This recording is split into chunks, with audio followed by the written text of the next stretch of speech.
এখন শুরু হচ্ছে আমাদের প্রশ্নোত্তর পর্ব। দর্শকদের বিভিন্ন প্রশ্নের উত্তর দেবেন আমাদের এই তিনজন বক্তা। তবে স্বামী গোলকানন্দ তিনি আর একটা অনুষ্ঠানে যাবেন, সেজন্য আমি দর্শকদের অনুরোধ করব যারা স্বামী গোলকানন্দকে প্রশ্ন করবেন তারা যেন সবাই দয়া করে মাইকের সামনে চলে আসেন। আমাদের অনুষ্ঠানের প্রথম প্রশ্ন পুরুষদের মধ্য থেকে স্বামী গোলকানন্দের উদ্দেশ্যে। প্রথমে সবাই স্বামীজিকে প্রশ্ন করবেন, পরে অন্য দুই বক্তাকে প্রশ্ন করবেন। ধন্যবাদ। শ্রদ্ধেয় স্বামীজি, আপনাকে একটা প্রশ্ন করি। স্বামীজি, আমি আব্দুল্লাহ, একটা কলেজের লেকচারার।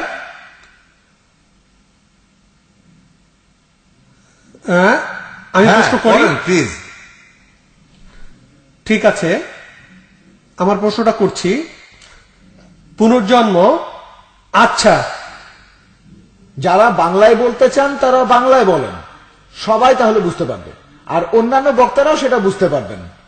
আর না পারলে মালায়ালাম ভাষায় বলেন, ভাই একবার অনুবাদ করে দেবেন, সময় নষ্ট করছেন কেন?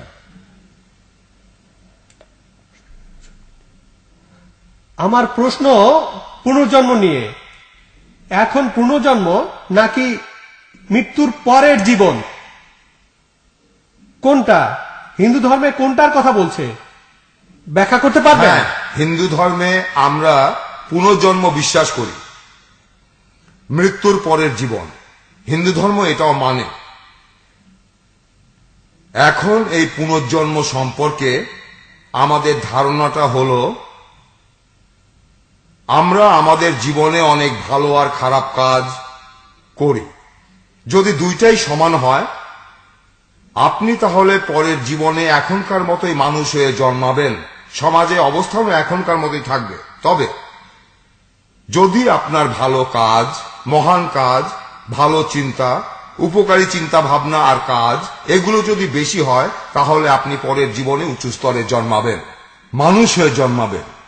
সেখানে আপনি পাবেন বেশি সুযোগ সুবিধা, যাতে করে আরো ভালো কাজ আপনি করতে পারেন। আর অন্যদিকে দেখবেন, যদি খারাপ কাজ হয় বেশি বর্তমান জীবনে, তাহলে সেই মানুষটা পরের জীবনে মানুষের নিচের স্তরে জন্মাবে, সে পশু হয়ে জন্মাবে, মানুষের নিচের স্তরে জন্মাবে। এই হলো পুনর্জন্ম সম্পর্কে ধারণা। আমরা পুনর্জন্ম মানি।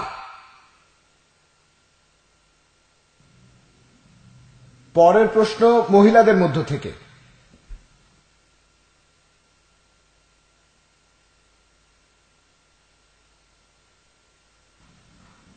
আমার প্রশ্ন হিন্দু ধর্মের তিনটা ফিলসফির একটা নিয়ে, যে বিশিষ্টাদ্বৈতা ফিলসফির মতে আপনি বললেন যে ঈশ্বরকে তুলনা করা যায় আগুনের সাথে আর মানুষকে আগুনের ফুলকির সাথে, তাই গুণগত দিক থেকে দুজনেই এক। ঈশ্বর আর মানুষ গুণগত দিক থেকে কিভাবে একরকম হয়? মানুষ ভুল করে, কিন্তু ঈশ্বর কোনো ভুল করেন না, তিনি পারফেক্ট আর সর্বশক্তিমান। আমরা যদি মানুষ আর সর্বশক্তিমানের অস্তিত্ব আর অবস্থান নিয়ে কথা বলি, এই ফিলোসফিটা বলে যে প্রত্যেকটা মানুষ হৃদয়ের মধ্যে এই পবিত্র ফুলকি নিয়ে ঘুরে বেড়ায়। এটা এই ফিলোসফির কথা। প্রত্যেকটা মানুষের মধ্যে সর্বশক্তিমান ঈশ্বর অবস্থান করেন, তবে সেই ঈশ্বরকে সবসময় দেখতে পাই না, কারণ মানুষ অনেক সময় খারাপ কাজ করে ফেলে। তবে মানুষ যদি সবসময় নিজের ভেতরে ঈশ্বরকে অনুভব করতে পারে, তখন ভালো কাজের মাধ্যমে আমাদের হৃদয়ের ভেতরের পবিত্রতা ধীরে ধীরে আরো বেড়ে যাবে। আমরা তখন প্রভুর সাথে মিলিত হতে পারব। সবাই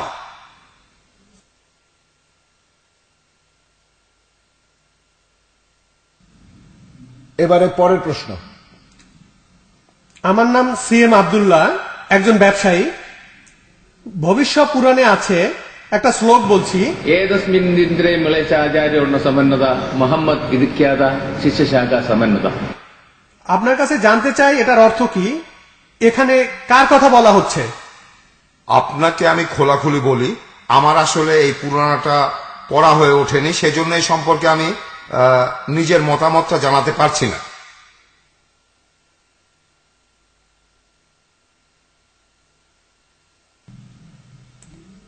এখন যদি মহিলাদের মধ্যে থেকে কেউ প্রশ্ন করতে চান তাহলে মাইকের সামনে এসে দাঁড়ান।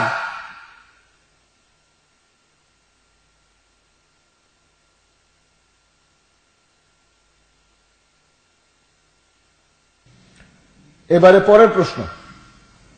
আমি ডক্টর জমিরা মাহমুদ। আমি স্বামীজিকে একটা প্রশ্ন করব। উনি বললেন যে প্রত্যেকেরই ইষ্ট দেবতা বেছে নেয়ার অধিকার আছে। আপনি ঈশ্বর বেছে নেয় আমাদের স্বাধীনতা দিচ্ছেন, কিন্তু বাস্তবে দেখেন আমাদের নিজেদের পছন্দ মতো প্রাইম মিনিস্টার বেছে নেওয়ার সুযোগটাও নেই। তাহলে ধর্মের মতো গুরুত্বপূর্ণ বিষয়ে এই সিদ্ধান্ত নেব কিভাবে? ও, ব্যাপারটা সোজা। প্রাইম মিনিস্টার বেছে নেওয়ার ব্যাপারটাই কঠিন, কারণ এর মধ্যে আরো অনেক ব্যাপার আছে। তবে যদি ধার্মিকতা আর আধ্যাত্মিকতার কথা বলেন, আপনি সিদ্ধান্ত নিতে পারেন, আপনার স্বাধীনতা আছে, বেছে নিতে পারেন, আপনার পছন্দ মতো ঈশ্বরকে বেছে নিতে পারেন, ঈশ্বরের সাথে মিশে যেতে পারেন, প্রার্থনা করে সেই স্থলে চলে যেতে পারেন। আমি সবার উদ্দেশ্যেই বলছি, যেহেতু এটা একটা সিম্পোজিয়াম, একজন বক্তা প্রশ্নের উত্তর দিচ্ছেন, অন্য দুজন বক্তা হয়তো সেখানে মন্তব্য করতে চাইবেন। আমি একটু বলি, আমি আগে এসেছি, কারণ কেউ যদি আমাকে কোনো প্রশ্ন করতে চান সেগুলোর উত্তর দেব, তারপর আমি এখান থেকে সোজা চলে যাব, তা না হলে আমার বেশ দেরি হয়ে যাবে। না, অবশ্যই আপনি বলবেন। আমি যেটা বলছিলাম, যদি আপনাকে করা কোনো প্রশ্নে ফাদার বা জাকির নায়েক মন্তব্য করতে চান, তারা করতে পারেন। আর আমি দর্শকদের অনুরোধ করব, আপনারা শান্ত হয়ে থাকুন। এই সিম্পোজিয়ামে যারা এসেছেন তারা সবাই নিজেদের ক্ষেত্রে বিশেষজ্ঞ। আপনারা দয়া করে ভদ্রতা বজায় রাখবেন। তাহলে এবারে পরের প্রশ্ন। তবে আমাদের এই ধরনের অনুষ্ঠানে, এই ধরনের কোন সিম্পোজিয়ামে যেখানে আমরা মিলিত হয়েছি মহান ঈশ্বরের নামে, আমরা সবাই এখানে ভদ্রতা বজায় রাখব। এছাড়াও আমরা এখানে অন্য ধর্মের সমালোচনা করব না, বলবো না যে আমার ধর্মটাই ঠিক আর এটাই সত্যি আর অন্য ধর্মগুলো মিথ্যা। আমরা এমন কাজ করব না। আমরা এখানে মিলিত হয়েছি সর্বশক্তিমান ঈশ্বরের নামে, সেজন্য এখানে আমাদের মধ্যে ভালোবাসা, সহযোগিতা, একতাবদ্ধ হওয়া, এই ইচ্ছাগুলো আমাদের সবার মধ্যে অবশ্যই থাকতে হবে, আমাদের মনের মধ্যে। এবারে আমি আর একটা প্রশ্নের উত্তর দেব, তারপর আপনাদের অনুমতি নিয়ে আমি চলে যাব। স্বামীজি, আমার নাম আব্দুল নাসের, পেশায় একজন আর্কিটেক্ট। আমি জানতে চাই মোক্ষ শব্দটির অর্থ কি আর ধ্যান করার উদ্দেশ্যটা কি? ধ্যান করার উদ্দেশ্য হলো মোক্ষ লাভ করা, আর মোক্ষ হলো একজন মানুষের প্রার্থনার মাধ্যমে আধ্যাত্মিক স্তরে পৌঁছানো, যেখানে সে পুরো স্বাধীনতা ভোগ করে, ঈশ্বরের সাথে মিলিত হয়, তখন সে সবকিছু থেকে মুক্ত হয়। এটাকেই বলা হয় মোক্ষ। আর ধ্যান করা হলো একটা উপায়, একটা পদ্ধতি, যার মাধ্যমে আমরা মোক্ষ লাভ করতে পারি। আচ্ছা, আর একটা প্রশ্ন। ঠিক আছে। আচ্ছা, মহিলাদের মধ্যে থেকেও একটা প্রশ্ন করার সুযোগ দেওয়া উচিত। তাহলে একজন বোন প্রশ্ন করবেন, তারপর একজন ভাই।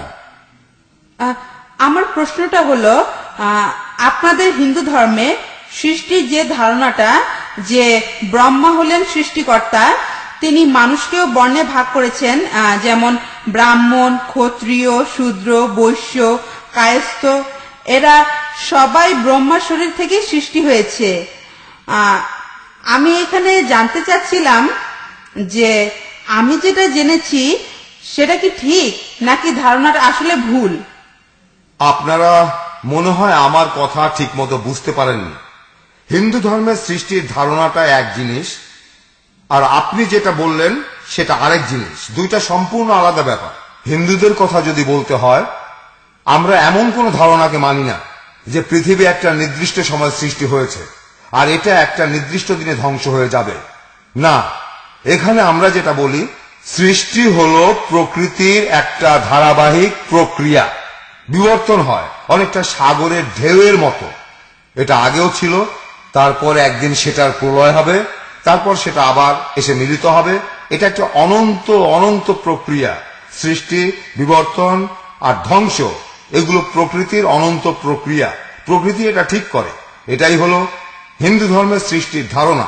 আপনি যেটা বললেন, আমাদের মানুষদের মধ্যে বর্ণভেদ আছে, কোন মানুষ উঁচু স্তরে, কোন মানুষ নিচু স্তরে, এই ব্যাপারটা আসলে হিন্দু ধর্মে খুব গুরুত্বপূর্ণ কোনো বিষয় না, খুব একটা গুরুত্ব নেই। আপনার হিন্দু বন্ধু থাকলে জিজ্ঞাসা করে দেখেন, তারাই বলবে গুরুত্ব কম। এই ব্যাপারটার গুরুত্ব হিন্দু ধর্মে খুবই কম, খুব কম, গুরুত্ব নেই বললেই চলে। স্বামীজি, আপনি কি আর কয়েকটা প্রশ্ন উত্তর দিবেন? সরি, কি বললেন? আর কয়েকটা, মাত্র 2টা প্রশ্ন। কি বললেন? দুইটা প্রশ্ন? ঠিক আছে, হ্যাঁ। করেন।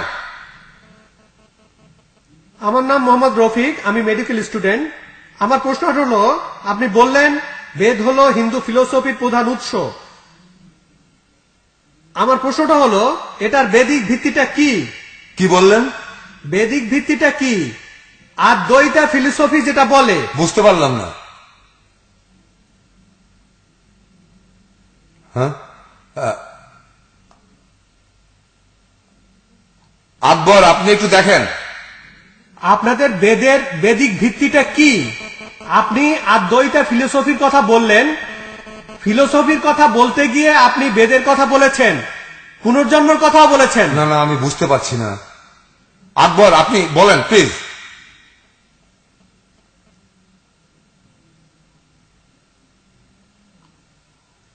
ও হ্যাঁ, অবশ্যই বেদ এ কথা বলছে, উপনিষদও বলছে, স্পষ্ট করেই বলা হয়েছে।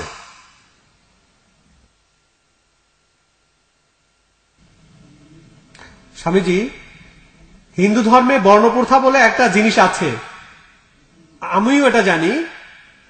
ছান্দোগ্য উপনিষদ বলছে, तद्य इह कपूया चरण अभ्यासहयते कपूया योनिं वा आपद्येदन् सुगर योनिं वा ब्राह्मण चंडाल योनिं वा स्वयोनिं वा। তো এই বর্ণপ্রথা সম্পর্কে আপনার মতামত কি? আমি এই কথাটা আগেও বলেছি, বর্ণপ্রথার কথা আমি সেখানেই বলেছি। আমি এই কথা আগেও বলেছিলাম যে এই জন্মে আপনার ভালো কাজের পরিমাণ, মহান কাজের পরিমাণ যদি বেশি হয়, আপনি তাহলে পরের জন্মে উঁচু বর্ণে জন্মাবেন। যদি এই জন্মে আপনার খারাপ কাজের পরিমাণ বেশি হয় ভালো কাজের চাইতে, তাহলে আপনি মানুষের নিচের স্তরে জন্মাবেন, পাথরও হয়ে যেতে পারেন। ধারণাটা হলো এই, যদি সমান হয় এখনকার মতো জীবন পাবেন, ভালো বেশি হলে উঁচু বর্ণে জন্মাবেন। তাহলে এটাই হলো পুনর্জন্মের ধারণা, এটা আমরা সবাই মানি। আচ্ছা, আমার মনে হয় এটাই ছিল শেষ প্রশ্ন। এবারে আমরা হ্যাঁ ঠিক। ফাদার জিও, স্বামীজি চলে যাওয়ার আগে আপনি কি উনাকে করা প্রশ্নগুলোর উপর কোনো মন্তব্য করতে চান, অথবা স্বামীজির বলা কোনো কথার উত্তরে মতামত জানাতে চান? এর মাধ্যমে আমরা একে অন্যকে আরো ভালোভাবে বুঝতে পারব। স্বামীজি আজকে আমাদের এখানে অনেক সময় দিয়েছেন, হিন্দু ধর্মের উপরে তিনি যথেষ্ট জ্ঞান রাখেন। আর এখানে আমি একটা কথা বিশেষভাবে বলবো যে উনি রামকৃষ্ণ মঠ থেকে এসেছেন। আমরা এই মঠের অনেকের সাথেই কথা বলেছি, তারা প্রত্যেকে খুব জ্ঞানী, তারা যুক্তির সাথে সোজাসুজি তাদের মতামতটা জানিয়ে দেন। হিন্দু ধর্ম সম্পর্কে উনি অনেক জানেন, আমাদেরকে সেগুলো জানালে আমরা উপকৃত হব। অন্য বক্তাদের মতামত আমাদের জানতে হবে।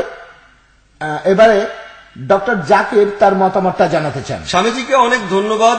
তিনি এতক্ষণ ধরে মূল্যবান অনেক কিছুই বললেন, অনেক প্রশ্নের উত্তর দিলেন। সবগুলোর উত্তর দিতে পারলে ভালো হতো। আমি বিভিন্ন ধর্মের উপর একজন ছাত্র, তবে যেহেতু সময় কম তাই আমি বেছে নিয়েছি মাত্র 3টা প্রশ্ন আমার মতামত জানানোর জন্য। প্রথম প্রশ্নটা ছিল পুনর্জন্মের ব্যাপার নিয়ে। আর স্বামীজি ঠিকই বলেছেন যে হিন্দুরা বিশ্বাস করেন যদি কোনো লোকের ভালো খারাপ দুটোই সমান থাকে সে তাহলে আবারও মানুষ হয়ে জন্মাবে। যদি ভালো বেশি থাকে উঁচু বর্ণে জন্মাবে, যদি খুব বেশি খারাপ কাজ করে তাহলে পশু হয়ে জন্মাবে। স্বামীজি এই ফিলোসফিটা ভালোভাবে ব্যাখ্যা করেছেন, আর আমিও পড়েছি। তিনি ঠিকই বলেছেন যে হিন্দু ফিলোসফি বলে যদি খুব বেশি খারাপ কাজ করেন তাহলে পশু হয়ে জন্মাবেন, যেমন কুকুর বা তেলাপোকা এরকম কিছু। আর আমি তার সঙ্গে একমত।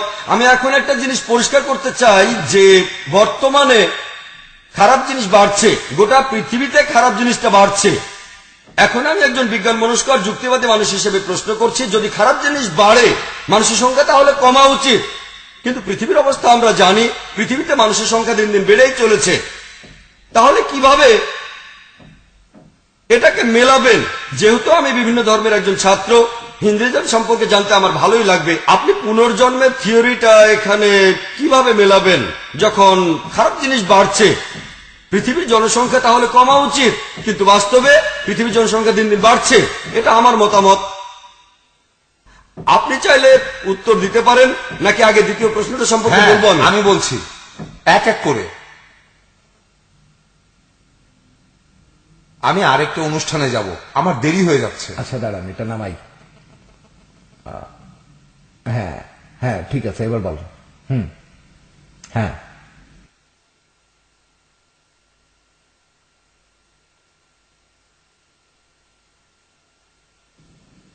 Silence please. আপনারা ধৈর্য আর উৎসাহের সাথে এখানে বসে আছেন, সেজন্য আপনাদেরকে ধন্যবাদ জানাই। প্লিজ ধৈর্যটা হারাবেন না। আমার মতে এটার গুরুত্ব খুব কম। এই পৃথিবীতে পশু পাখির সংখ্যা আসলে এত বেশি, ওদের কেউ হয়তো পরের জন্মে মানুষ হয়ে এসেছে, এভাবে বেড়ে গেছে। আমরা এখানে একেবারে চূড়ান্তভাবে এমন কোনো সিদ্ধান্ত নিতে পারি না। এটা আসলে একেবারে গুরুত্বহীন। আমি ডক্টর নায়েককে অনুরোধ করব এরকম প্রশ্ন না করার জন্য। এটা গুরুত্বহীন। আমি আরেকটা পয়েন্ট নিয়ে বলবো। স্বামীজি তখন বললেন যে তিনি ভবিষ্যপুরাণা পড়েননি। যেহেতু আমি বিভিন্ন ধর্মের ছাত্র, তাই ভবিষ্যপুরাণাও পড়েছি। তাই আমি এখন সেই ভাইয়ের প্রশ্নের উত্তরটা দিচ্ছি যে নবীজি সাল্লাল্লাহু আলাইহি সাল্লামের নাম ভবিষ্যপুরাণায় উল্লেখ আছে কি না। আর যেহেতু স্বামীজির কাছ থেকেও জানতে চায়, যদি আমি না জানি, স্বামীজি না জানলে সেটা তাকে জানাতে চাইবো। ভবিষ্যপুরাণায় আছে 3 নম্বর পর্ব, 3 নম্বর খণ্ড, 3 নম্বর অধ্যায়, 5 থেকে 8 নম্বর শ্লোক। এখানে আমি বাংলায় বলছি যে একজন ম্লেচ্ছ আসবেন। ম্লেচ্ছ সংস্কৃত শব্দ, মানে বিদেশি, অন্য ভাষায় কথা বলে। একজন ম্লেচ্ছ এখানে আসবেন, একজন আধ্যাত্মিক গুরু, সঙ্গে তার সহচররা থাকবেন। তার নাম মোহাম্মদ। আর ভোজ রাজা এই বিদেশিকে পঞ্চগর্ভের পানিতে গোসল করাবেন। তারপর রাজা তাকে উপযুক্ত সম্মান দেবেন।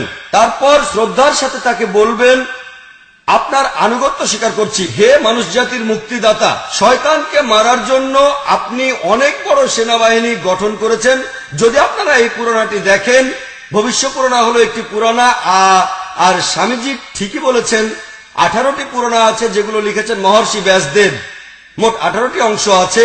ভবিষ্যপুরাণায় আছে যে ম্লেচ্ছ একজন বিদেশি, যে অন্য ভাষায় কথা বলে, একজন আধ্যাত্মিক নেতা, আর তার নাম হবে মোহাম্মদ। এই বিদেশি যে জায়গা থেকে আসবেন তার সংস্কৃত শব্দ মরুস্থল, মানে বালি আছে এমন কোন জায়গা, মরুভূমি। মরুভূমি ভবিষ্যপুরাণায় বলা হয়েছে ভবিষ্যতের কথা। এখানে বলছে যে মরুভূমি থেকে একজন লোক আসবে আর তার নাম হবে মোহাম্মদ। ভোজরাজা তখন বলবে যে এই লোক, এই মানুষ জাতির গর্ব। আর পবিত্র কোরআনে বলছে, সূরা আম্বিয়ার 107 নম্বর আয়াতে উল্লেখ করা হয়েছে যে আমি তো পৃথিবীতে নবী মুহাম্মদ সাল্লাল্লাহু আলাইহি ওয়াসাল্লামকে পাঠিয়েছি পুরো মানুষ জাতির প্রতি রহমত হিসেবে, সমস্ত সৃষ্টির প্রতি রহমত হিসেবে, বিশ্বজগতের প্রতি রহমত হিসেবে।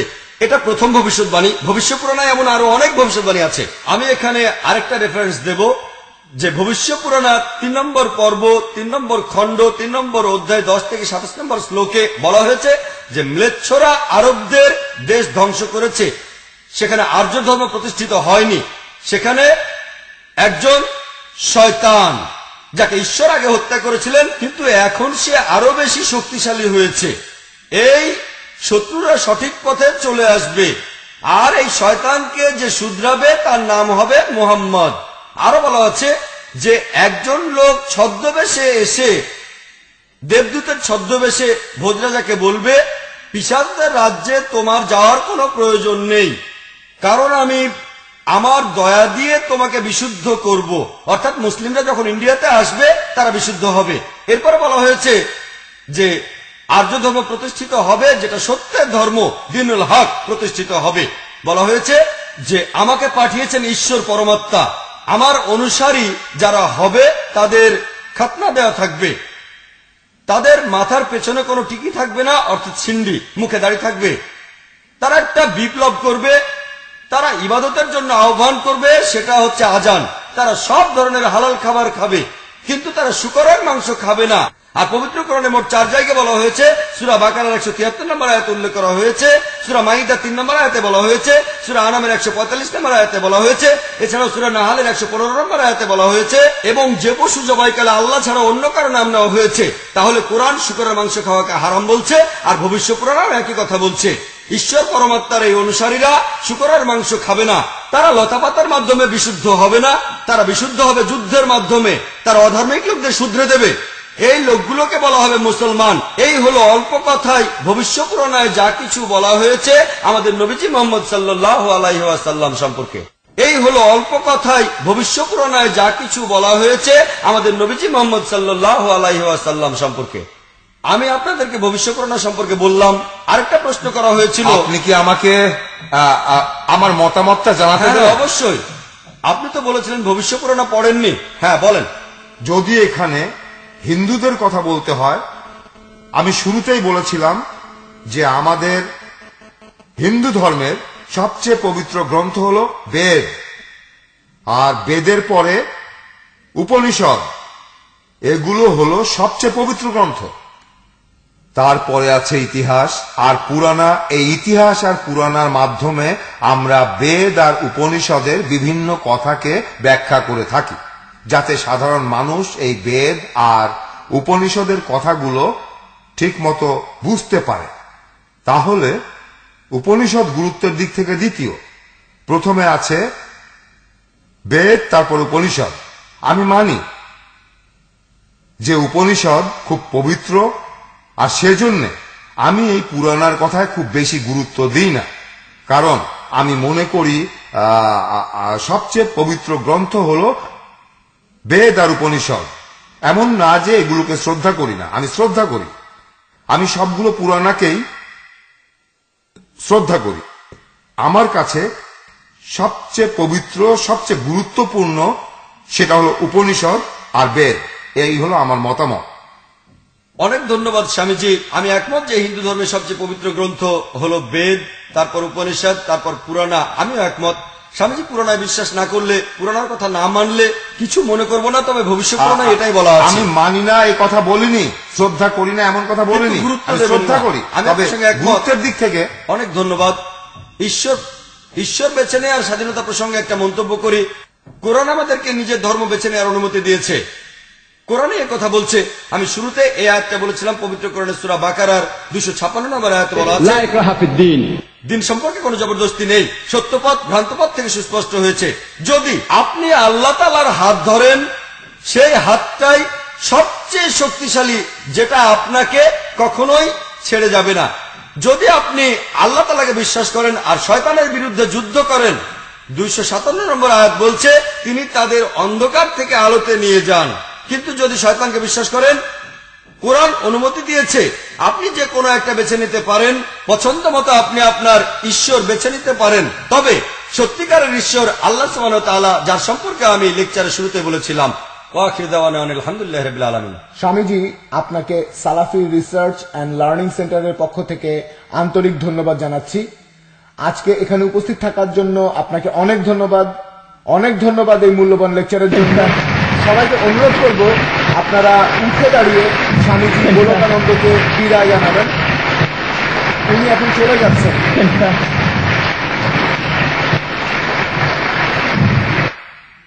আরেকটি অনুষ্ঠানে উপস্থিত থাকার জন্য উনি চলে যাচ্ছেন। ধন্যবাদ স্বামীজি, ভবিষ্যতে আবারও দেখা হবে। আমাদের প্রশ্নোত্তর পর্বটা চলতে থাকবে। আমি এখানে ভলান্টিয়ারদের অনুরোধ করব, একজন এসে মাইকের পাশে দাঁড়ান। একটা মাইক আমার ডান পাশে, একটা আমার বামে, আর একটা মাইক উপরে। আপনাদের মধ্যে যারা প্রশ্ন করতে চান তারা দয়া করে হাত তুলবেন। মাঝে মধ্যে আমি ঠিক বুঝতে পারছি না কেউ প্রশ্ন করতে চান নাকি চান না। হ্যাঁ, একজন হাত তুলেছেন আমি দেখতে পাচ্ছি। কেউ যদি প্রশ্ন করতে চান তাহলে দয়া করে হাত তুলবেন। এখন প্রথম প্রশ্ন উপর থেকে একটা প্রশ্ন করবেন, তারপর ডানে বামে এভাবে ঘুরতে থাকবে। যখন আপনার সময় আসবেন তখন দয়া করে হাত তুলবেন। এবারে পরের প্রশ্নটা করেন। দয়া করে আপনাদের প্রশ্নটা যথাসম্ভব সংক্ষেপ করবেন, প্রাসঙ্গিক হতে হবে। এবারে আপনি প্রশ্ন করতে পারেন।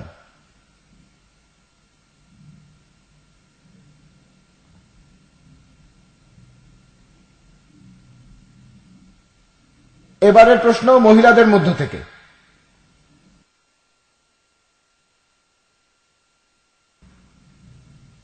আসসালামু আলাইকুম।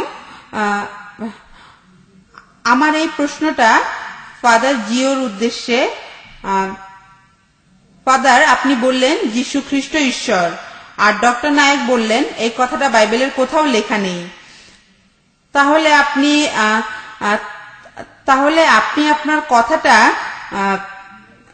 কিভাবে প্রমাণ করে জাকির নায়েককে খ্রিস্টান বানাবেন? এখানে ব্যাপারটা হলো আপনি কিভাবে পবিত্র বাইবেলের ব্যাখ্যা করছেন। পবিত্র বাইবেল এটা লিপিবদ্ধ করা হয়েছে প্রায় কয়েকশো বছরের মতো সময় ধরে। প্রথম দিকে এগুলো মুখে বলা হতো, এই কথাগুলো পরে লিপিবদ্ধ করা হলো। ইতিহাস আমাদের বলে খ্রিস্টপূর্ব 1000 থেকে খ্রিস্টাব্দ 100 এই সময় বাইবেলের কথাগুলো লিপিবদ্ধ করা হয়েছে খ্রিস্টান ধর্মের প্রথম দিকে। অথবা বলা যায় যীশু খ্রিস্টের মৃত্যু আর পুনরুত্থানের পর যিশুর শিষ্যরা তারা তখন প্রচার করল যে তারা বিশ্বাস করে যীশু খ্রিস্টকে। আর শুরুতেই তারা ঘোষণা করল যে যীশু খ্রিস্ট তিনি হলেন ঈশ্বরের পুত্র, তিনি ঈশ্বর, আমাদের প্রভু, ট্রিনিটির একজন, তিনি হলেন মহান ঈশ্বরের পুত্র। তাকে এসব নামে ডাকা হয়। আর পরবর্তীতে গসপেল লেখকেরা, ইভাঞ্জেলিস্টরা তারাও যিশুর কথাগুলো প্রচার করতে শুরু করল। তারপর তারা এই গসপেল লিখল, ম্যাথিউ, লুক, মার্ক আর জন, 4টা গসপেল লিখলেন। এরপর অনেক অ্যাপস্টল আর ইভাঞ্জেলিস্ট আসলেন। যীশু খ্রিস্টের শিষ্যরা, তাদের লেখাগুলোকে বলা হলো লেটার্স।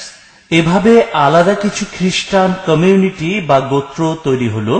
তাহলে আমরা পেয়েছি প্রথমে যীশু খ্রিস্টের অলৌকিক কাজ, আর যীশু খ্রিস্ট আমাদের প্রভু, যীশু খ্রিস্ট তিনি আমাদের শ্রদ্ধেয় মসীহ, আমাদের রক্ষাকর্তা।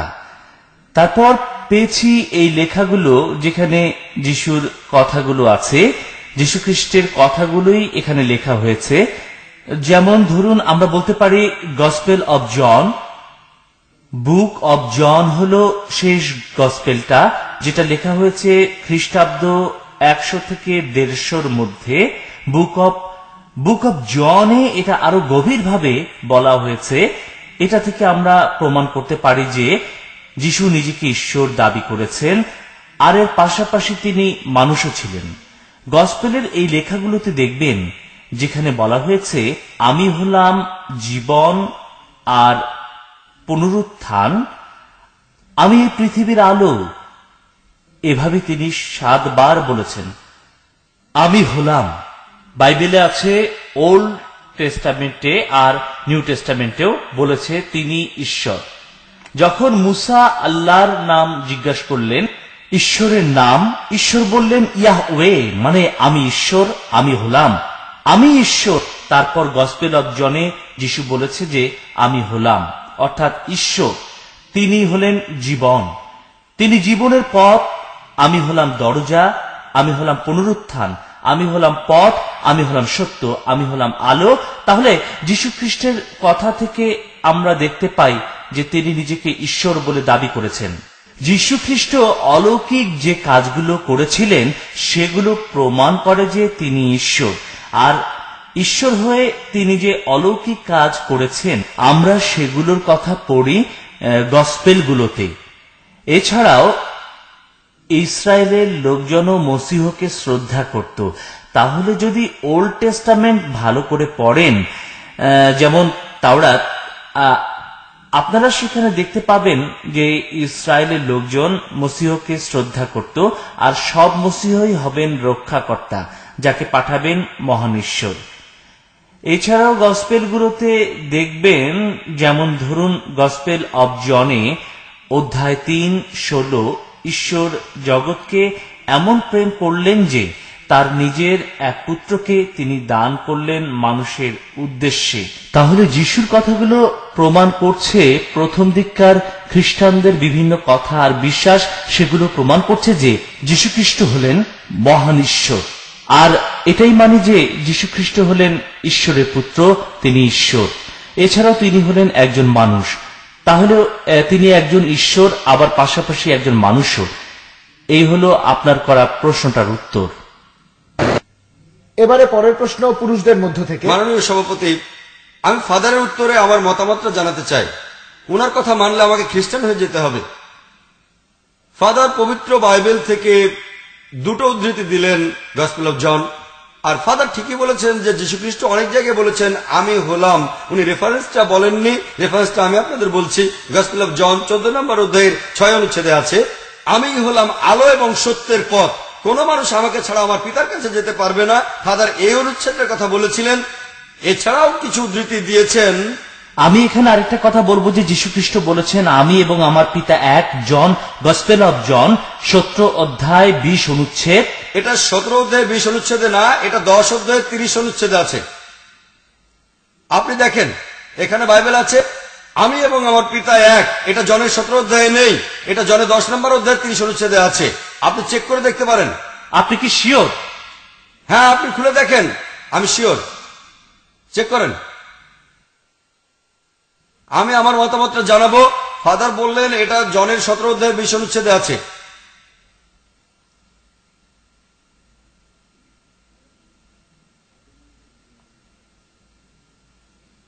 আমি বলছি এটা জনের 10 অধ্যায়ের 30 অনুচ্ছেদে আছে। আমি এবং আমার পিতা এক 10 নম্বর অধ্যায়ের 30 অনুচ্ছেদে আছে।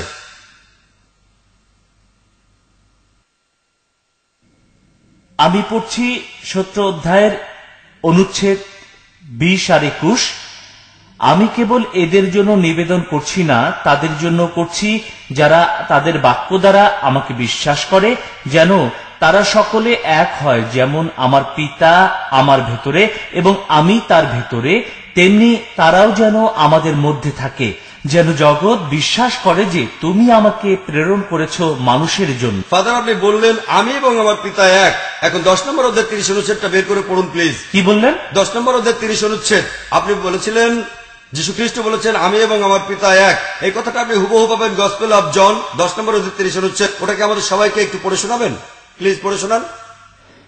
যেটার কথা বলেছিলাম সেটা তো পড়েছি, 17 অধ্যায়। ফাদার, সবকিছু রেকর্ড করা আছে। আপনি বললেন যীশু বলেছেন আমি এবং আমার পিতা এক। এই কথাটা জনের 17 অধ্যায়ের 20 অনুচ্ছেদে নেই। আপনি জনের 10 নম্বর অধ্যায়ের 30 অনুচ্ছেদটা একটু পড়ুন, ওখানেই পাবেন এটা। আপনি একটু আগে বলেছেন। আসলে আমরা তো অনেক উদ্ধৃতি দিয়েছি, মানে আমি তো এ পর্যন্ত অনেক উদ্ধৃতি আমি দিয়েছি। দুঃখিত ফাদার, আপনি কথাগুলো বলেছিলেন আমি এবং আমার পিতা এক।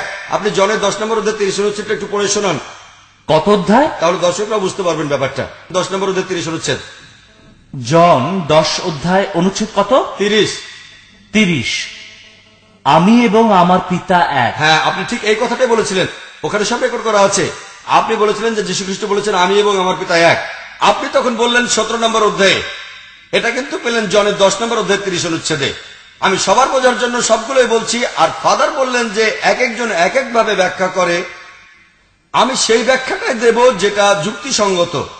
যদি আপনারা জনের 10 নম্বর অধ্যায়ের 30 অনুচ্ছেদ পড়েন আমি এবং আমার পিতা এক, এটা প্রসঙ্গ ছাড়া উদ্ধৃতি। যদি প্রসঙ্গটা পড়েন আর ফাদারের বলা 17 অধ্যায়ের 20-21 অনুচ্ছেদও পড়েন, তাহলে উত্তরটা পেয়ে যাবেন। প্রসঙ্গ জানতে চাইলে আপনাকে 23 অনুচ্ছেদে যেতেই হবে। আমি এটা আমার মেমোরি থেকে বলছি, আমার ভুল হলে শুধরে দিতে পারেন ফাদার।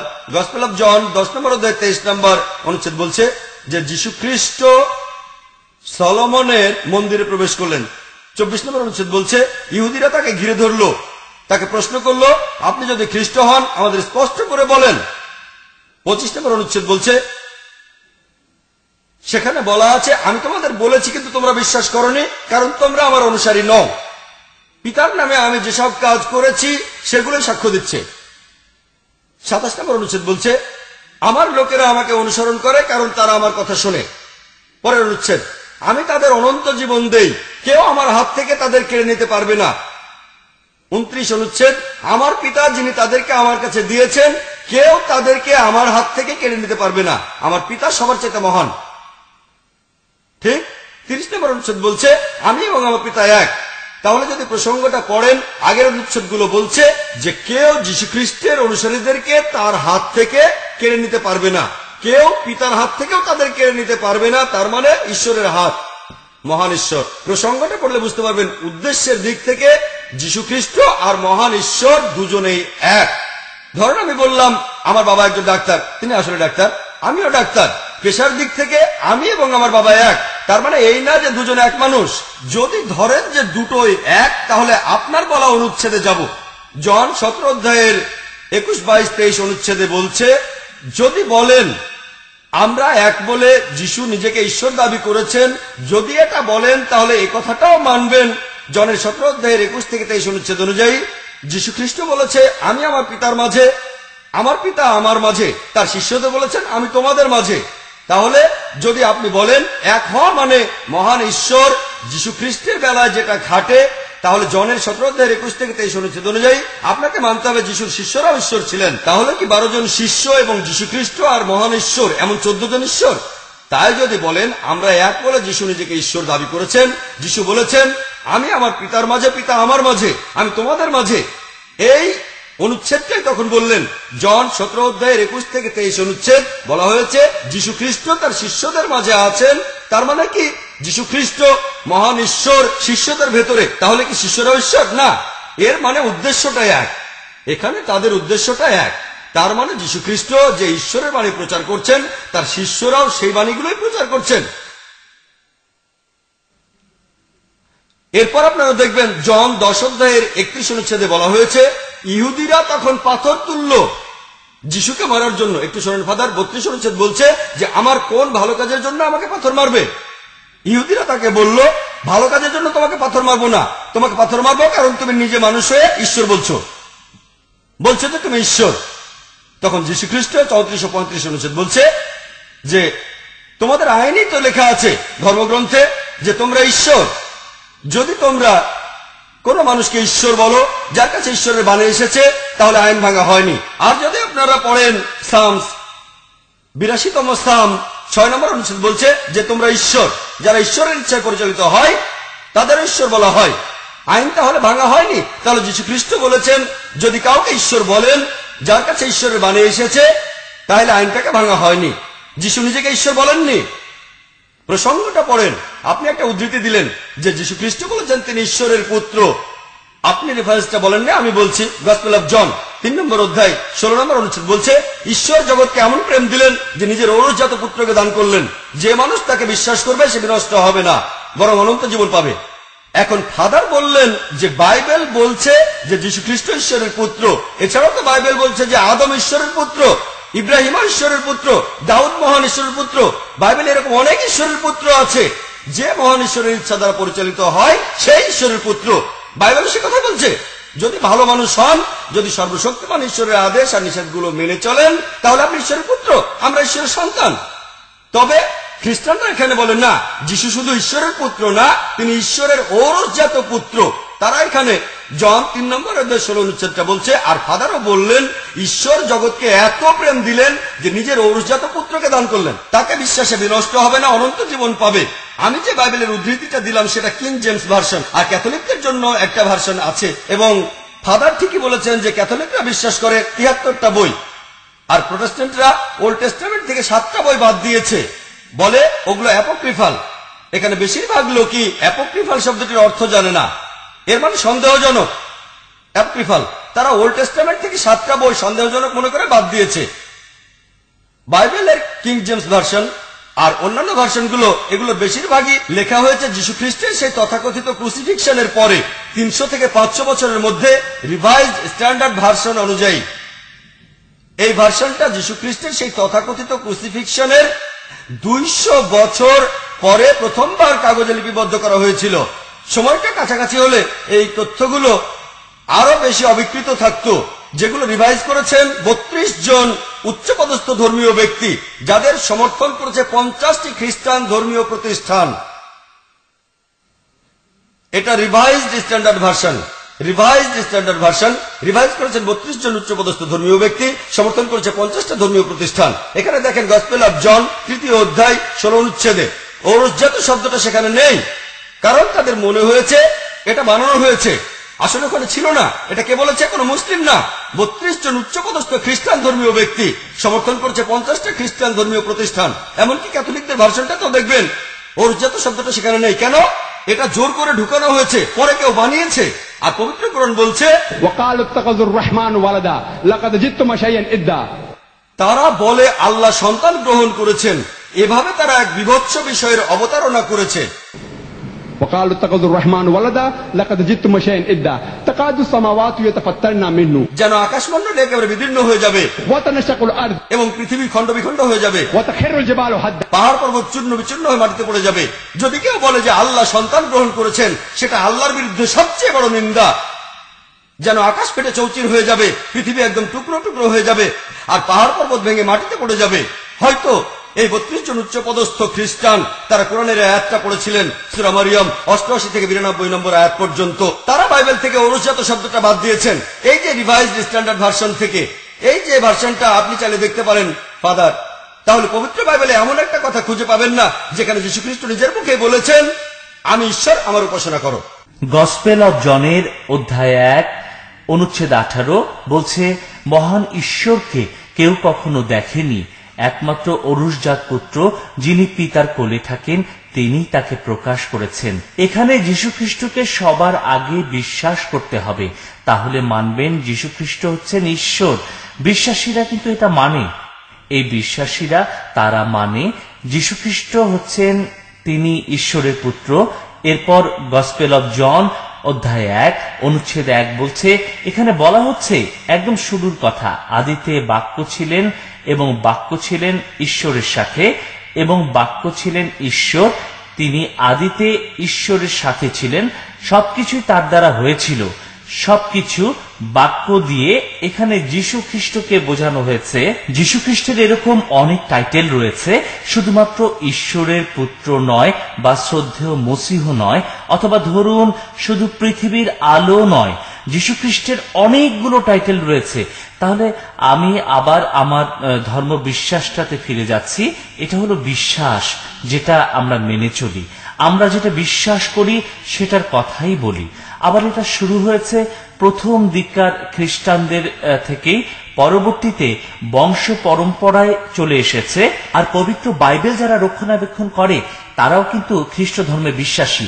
এভাবে খ্রিস্টান ধর্মে বিশ্বাসীরাই আমাদের লিখিত দলিল যত্ন করে রেখেছে, কারণ তারা তখন বিশ্বাস করত যীশু খ্রিস্ট তিনি হলেন ঈশ্বরের পুত্র, তিনি আমাদের ঈশ্বর, একেবারে নিখুঁত। এছাড়াও তিনি একজন মানুষও ছিলেন। ক্যাথলিক চার্চে আমাদের এমন শিক্ষাই দেয়া হয়, যেটা আমরাও বংশ পরম্পরায় আমাদের সন্তানদের জন্য রেখে যাব। ফাদার গসপেল অফ জন থেকে উদ্ধৃতি দিলেন 1 নম্বর অধ্যায়ের 1 নম্বর অনুচ্ছেদ, আর সেখানে বলা হয়েছে আদিতে ছিলেন বাক্য, বাক্য ছিলেন ঈশ্বরের সাথে এবং সেই বাক্য ছিলেন ঈশ্বর।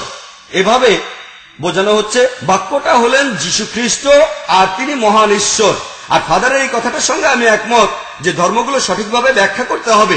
আপনাকে মনে করিয়ে দিই ফাদার, যে নিউ টেস্টামেন্টের মূল ভার্সনটা আছে গ্রিক ভাষায়। আশা করি আপনিও জানেন গ্রিক আর আরামাইক, প্রাচীন আরামাইক ইংরেজিতে লেখা হয়নি।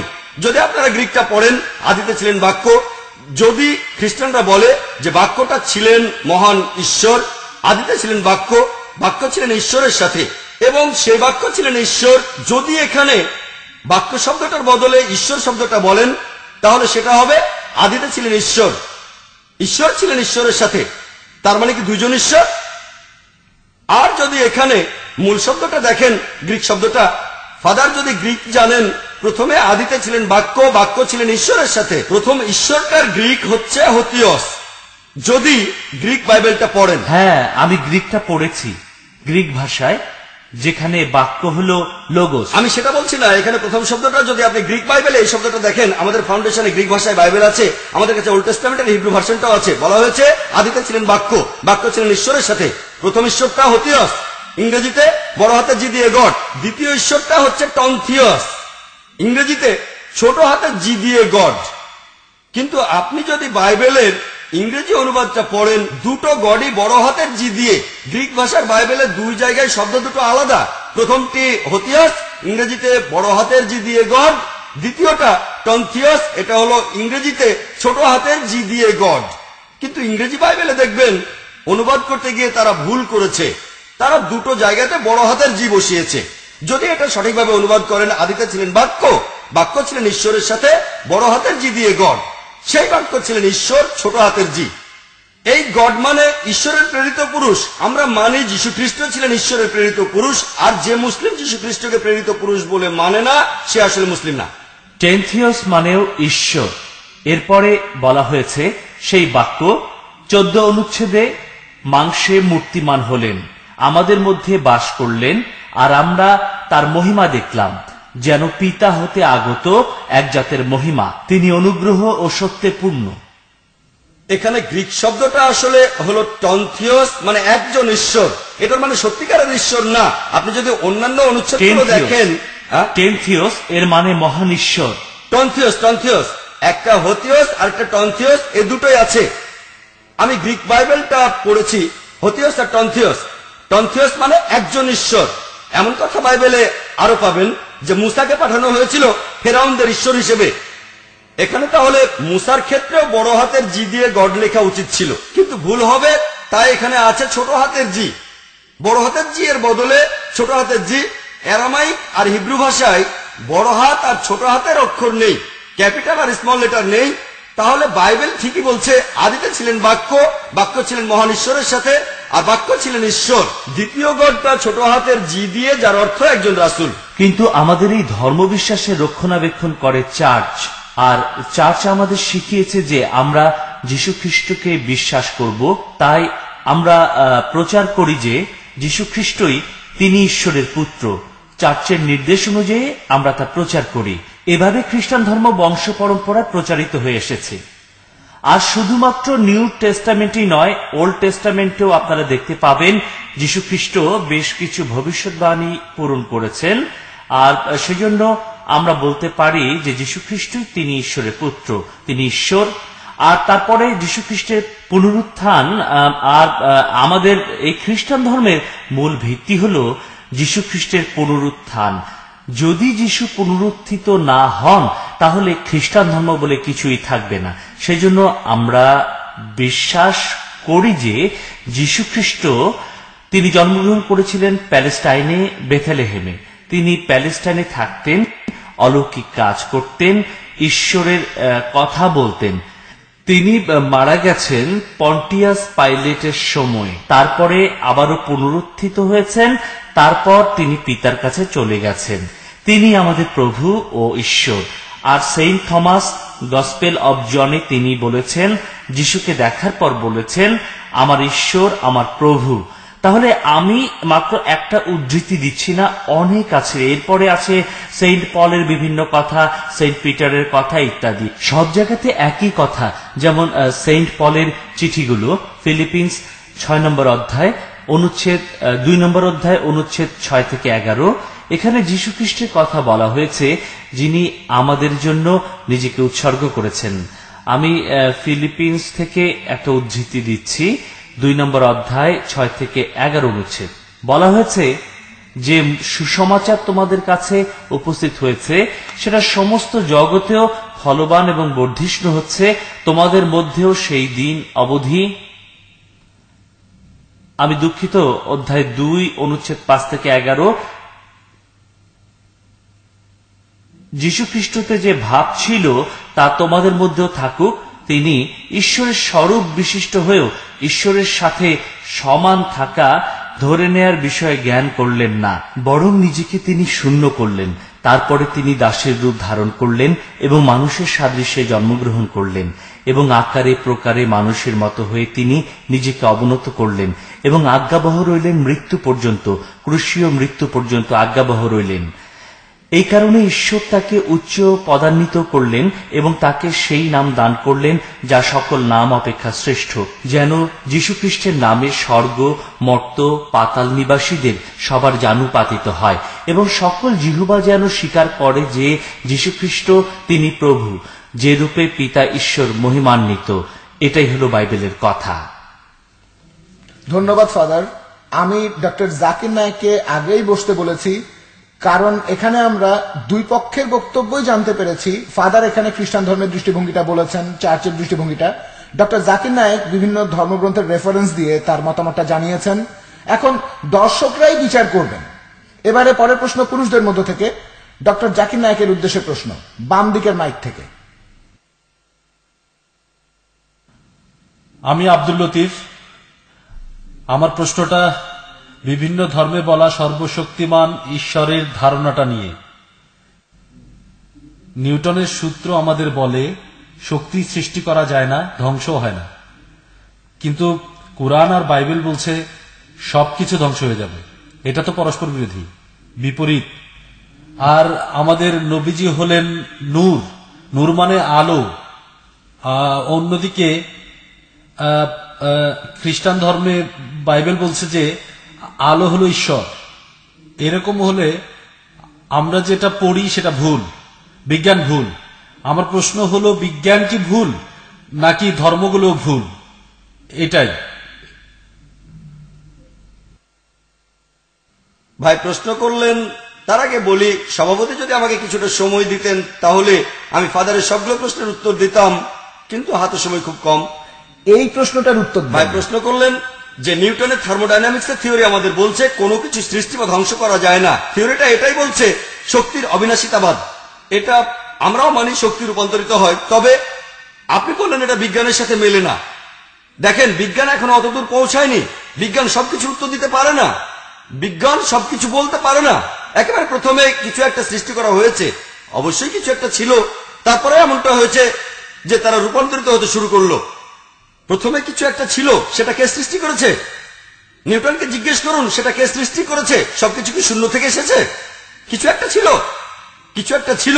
এমনকি বিগ ব্যাং থিওরিও বলছে বিশ্বজগৎ কিভাবে সৃষ্টি হয়েছে। পবিত্র কোরআনে সূরা আম্বিয়ার 30 নম্বর আয়াতে উল্লেখ করা হয়েছে, আওয়ালাম ইয়ারাল্লাযীনা কাফারু আন্না সামাওয়াতি ওয়াল আরদা কানাত রাতকান ফাতাকনাহুমা। অবিশ্বাসীরা কি ভেবে দেখে না আকাশমণ্ডলী ও পৃথিবী মিশেছিল ওতপ্রোতভাবে, আমি উভয়কে পৃথক করে দিলাম। প্রথমে কিছু একটা ছিল, তারপর শক্তির অবিনাশিতাবাদ সূত্র বলছে কিছুই ধ্বংস করা যায় না, আবার কিছুই সৃষ্টি করা যায় না, শুধু রূপান্তর হয়, রূপান্তরিত হয়। কিন্তু এটাই সব না, শুরুতে কিছু একটা ছিল। আমরা বলি এই কিছু একটা সৃষ্টি করা হয়েছে, আর সৃষ্টিকর্তা হলেন আল্লাহ তাআলা, খালিক। আশা করি উত্তরটা পেয়েছেন। এবারে প্রশ্ন মহিলাদের মধ্য থেকে। আমি প্রফেসর নাফিসা কালিম। আজ সকালে মাদ্রাজ থেকে এসেছি। আমার প্রশ্নটা ফাদারের কাছে। আপনি কি বলতে পারবেন যে বাইবেলের নিউ টেস্টামেন্ট, এটাকে আমরা আজকে যে অবস্থায় দেখি, এটা কি যীশু খ্রিস্টের জীবদ্দশায় লেখা হয়েছিল?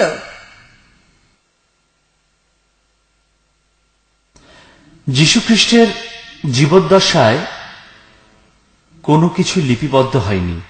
যীশু খ্রিস্ট শুভ বার্তাগুলো প্রচার করেছেন, আর তিনি তার নির্দেশগুলো দিয়েছিলেন, যাও তোমরা পুরো পৃথিবীকে শুভ বার্তা শোনাও। তারপর যীশু খ্রিস্টের শিষ্যরা, যীশু খ্রিস্টের অ্যাপোস্টলরা, তারা যীশু খ্রিস্টের কথাগুলোকে প্রচার করেছে। খ্রিস্টান ধর্মের প্রথম দিকে সেটা ছিল খ্রিস্টাব্দ 30 থেকে 70-এর মধ্যে। পরবর্তীতে যারা ঈশ্বরের কথাগুলো শুনেছিলেন তারাও বাণী পেলেন যে মহান ঈশ্বরের অনুপ্রেরণার মাধ্যমে তারাই লিখলেন। প্রথমে লিখলেন মার্ক, তারপরে লিখলেন ম্যাথিউ, তারপরে লিখলেন লুক, তারপরে জন। তাহলে যীশু খ্রিস্টের জীবদ্দশায় কোনো কিছুই লেখা ছিল না। এবারে প্রশ্ন পুরুষদের মধ্য থেকে, ডান দিকের মাইক থেকে। ডক্টর নায়েক, আমি বিজি হারম্যান। ডক্টর, আপনার কাছে আমার প্রশ্নটা হলো, আপনি কি মানেন যদি আমি বলি ধর্মগুলো লিখেছে মানুষ, ধর্মগুলো মানুষের তৈরি? ভাই প্রশ্ন করলেন যে আমি তার কথাটা মানি কিনা যে ধর্মগ্রন্থগুলো লিখেছে মানুষ। বেশিরভাগই মানুষ লিখেছে, সবগুলো না। আমি আপনার কথা মানি, হ্যাঁ, বেশিরভাগ ধর্মগ্রন্থই, তবে সবগুলো না। পবিত্র কোরআন এই পবিত্র কোরআন হলো আল্লাহ সুবহানাহু ওয়া তাআলার শেষ আসমানি কিতাব। এটা নাজিল করেছেন আল্লাহ সুবহানাহু ওয়া তাআলা। একটা লেকচার দিয়েছিলাম is the Quran God's word. সেখানে প্রমাণ করে দেখিয়েছি নাস্তিক, খ্রিস্টান, হিন্দুদের আর বিজ্ঞানীদের যে পবিত্র কোরআন আল্লাহ তাআলার আসমানি কিতাব, এটা কোনো মানুষ রচনা করেনি। এখন মানুষ কোরআন থেকে কপি করতে পারে, কিন্তু মূল কিতাবটা নাজিল করেছিলেন আল্লাহ সুবহানাহু ওয়া তাআলা। ধর্মগুলোর মধ্যে তাহলে পার্থক্য কেন? ধর্মগুলোর মধ্যে পার্থক্য কেন, এটা তাদের জিজ্ঞেস করেন যারা তাদের হাত দিয়ে ধর্মগ্রন্থ লিখেছে। পবিত্র কোরআনের সূরা বাকারার 79 নম্বর আয়াতে উল্লেখ করা হয়েছে, বলা হয়েছে وَوَيْلٌ لِّلَّذِينَ يَكْتُبُونَ الْكِتَابَ بِأَيْدِيهِمْ ثُمَّ يَقُولُونَ هَذَا مِنْ عِندِ اللَّهِ لِيَشْتَرُوا بِهِ ثَمَنًا قَلِيلًا وَوَيْلٌ لَّهُم مِّمَّا كَتَبَتْ أَيْدِيهِمْ وَوَيْلٌ لَّهُم مِّمَّا يَكْسِبُونَ। দুর্ভোগ তাদের জন্য যারা নিজের হাত দিয়ে কিতাব রচনা করে, তারপর বলে এটা আল্লাহর বাণী। তুচ্ছ মূল্য প্রাপ্তির জন্য তারা এমন বলে। তাদের হাত যা রচনা করেছে সেজন্য শাস্তি তাদের, তারা যা উপার্জন করে সেজন্য শাস্তি তাদের। কোরআন বলছে কিছু মানুষ নিজের হাতে ধর্মগ্রন্থ লিখেছে, তারপর বলেছে এটা আল্লাহ তাআলার বাণী। আল্লাহ বলেছেন তারা যা লিখেছে সেজন্য শাস্তি পাবে, আর যা উপার্জন করেছে সেজন্য তারা শাস্তি পাবে। আশা করি উত্তরটা পেয়েছেন।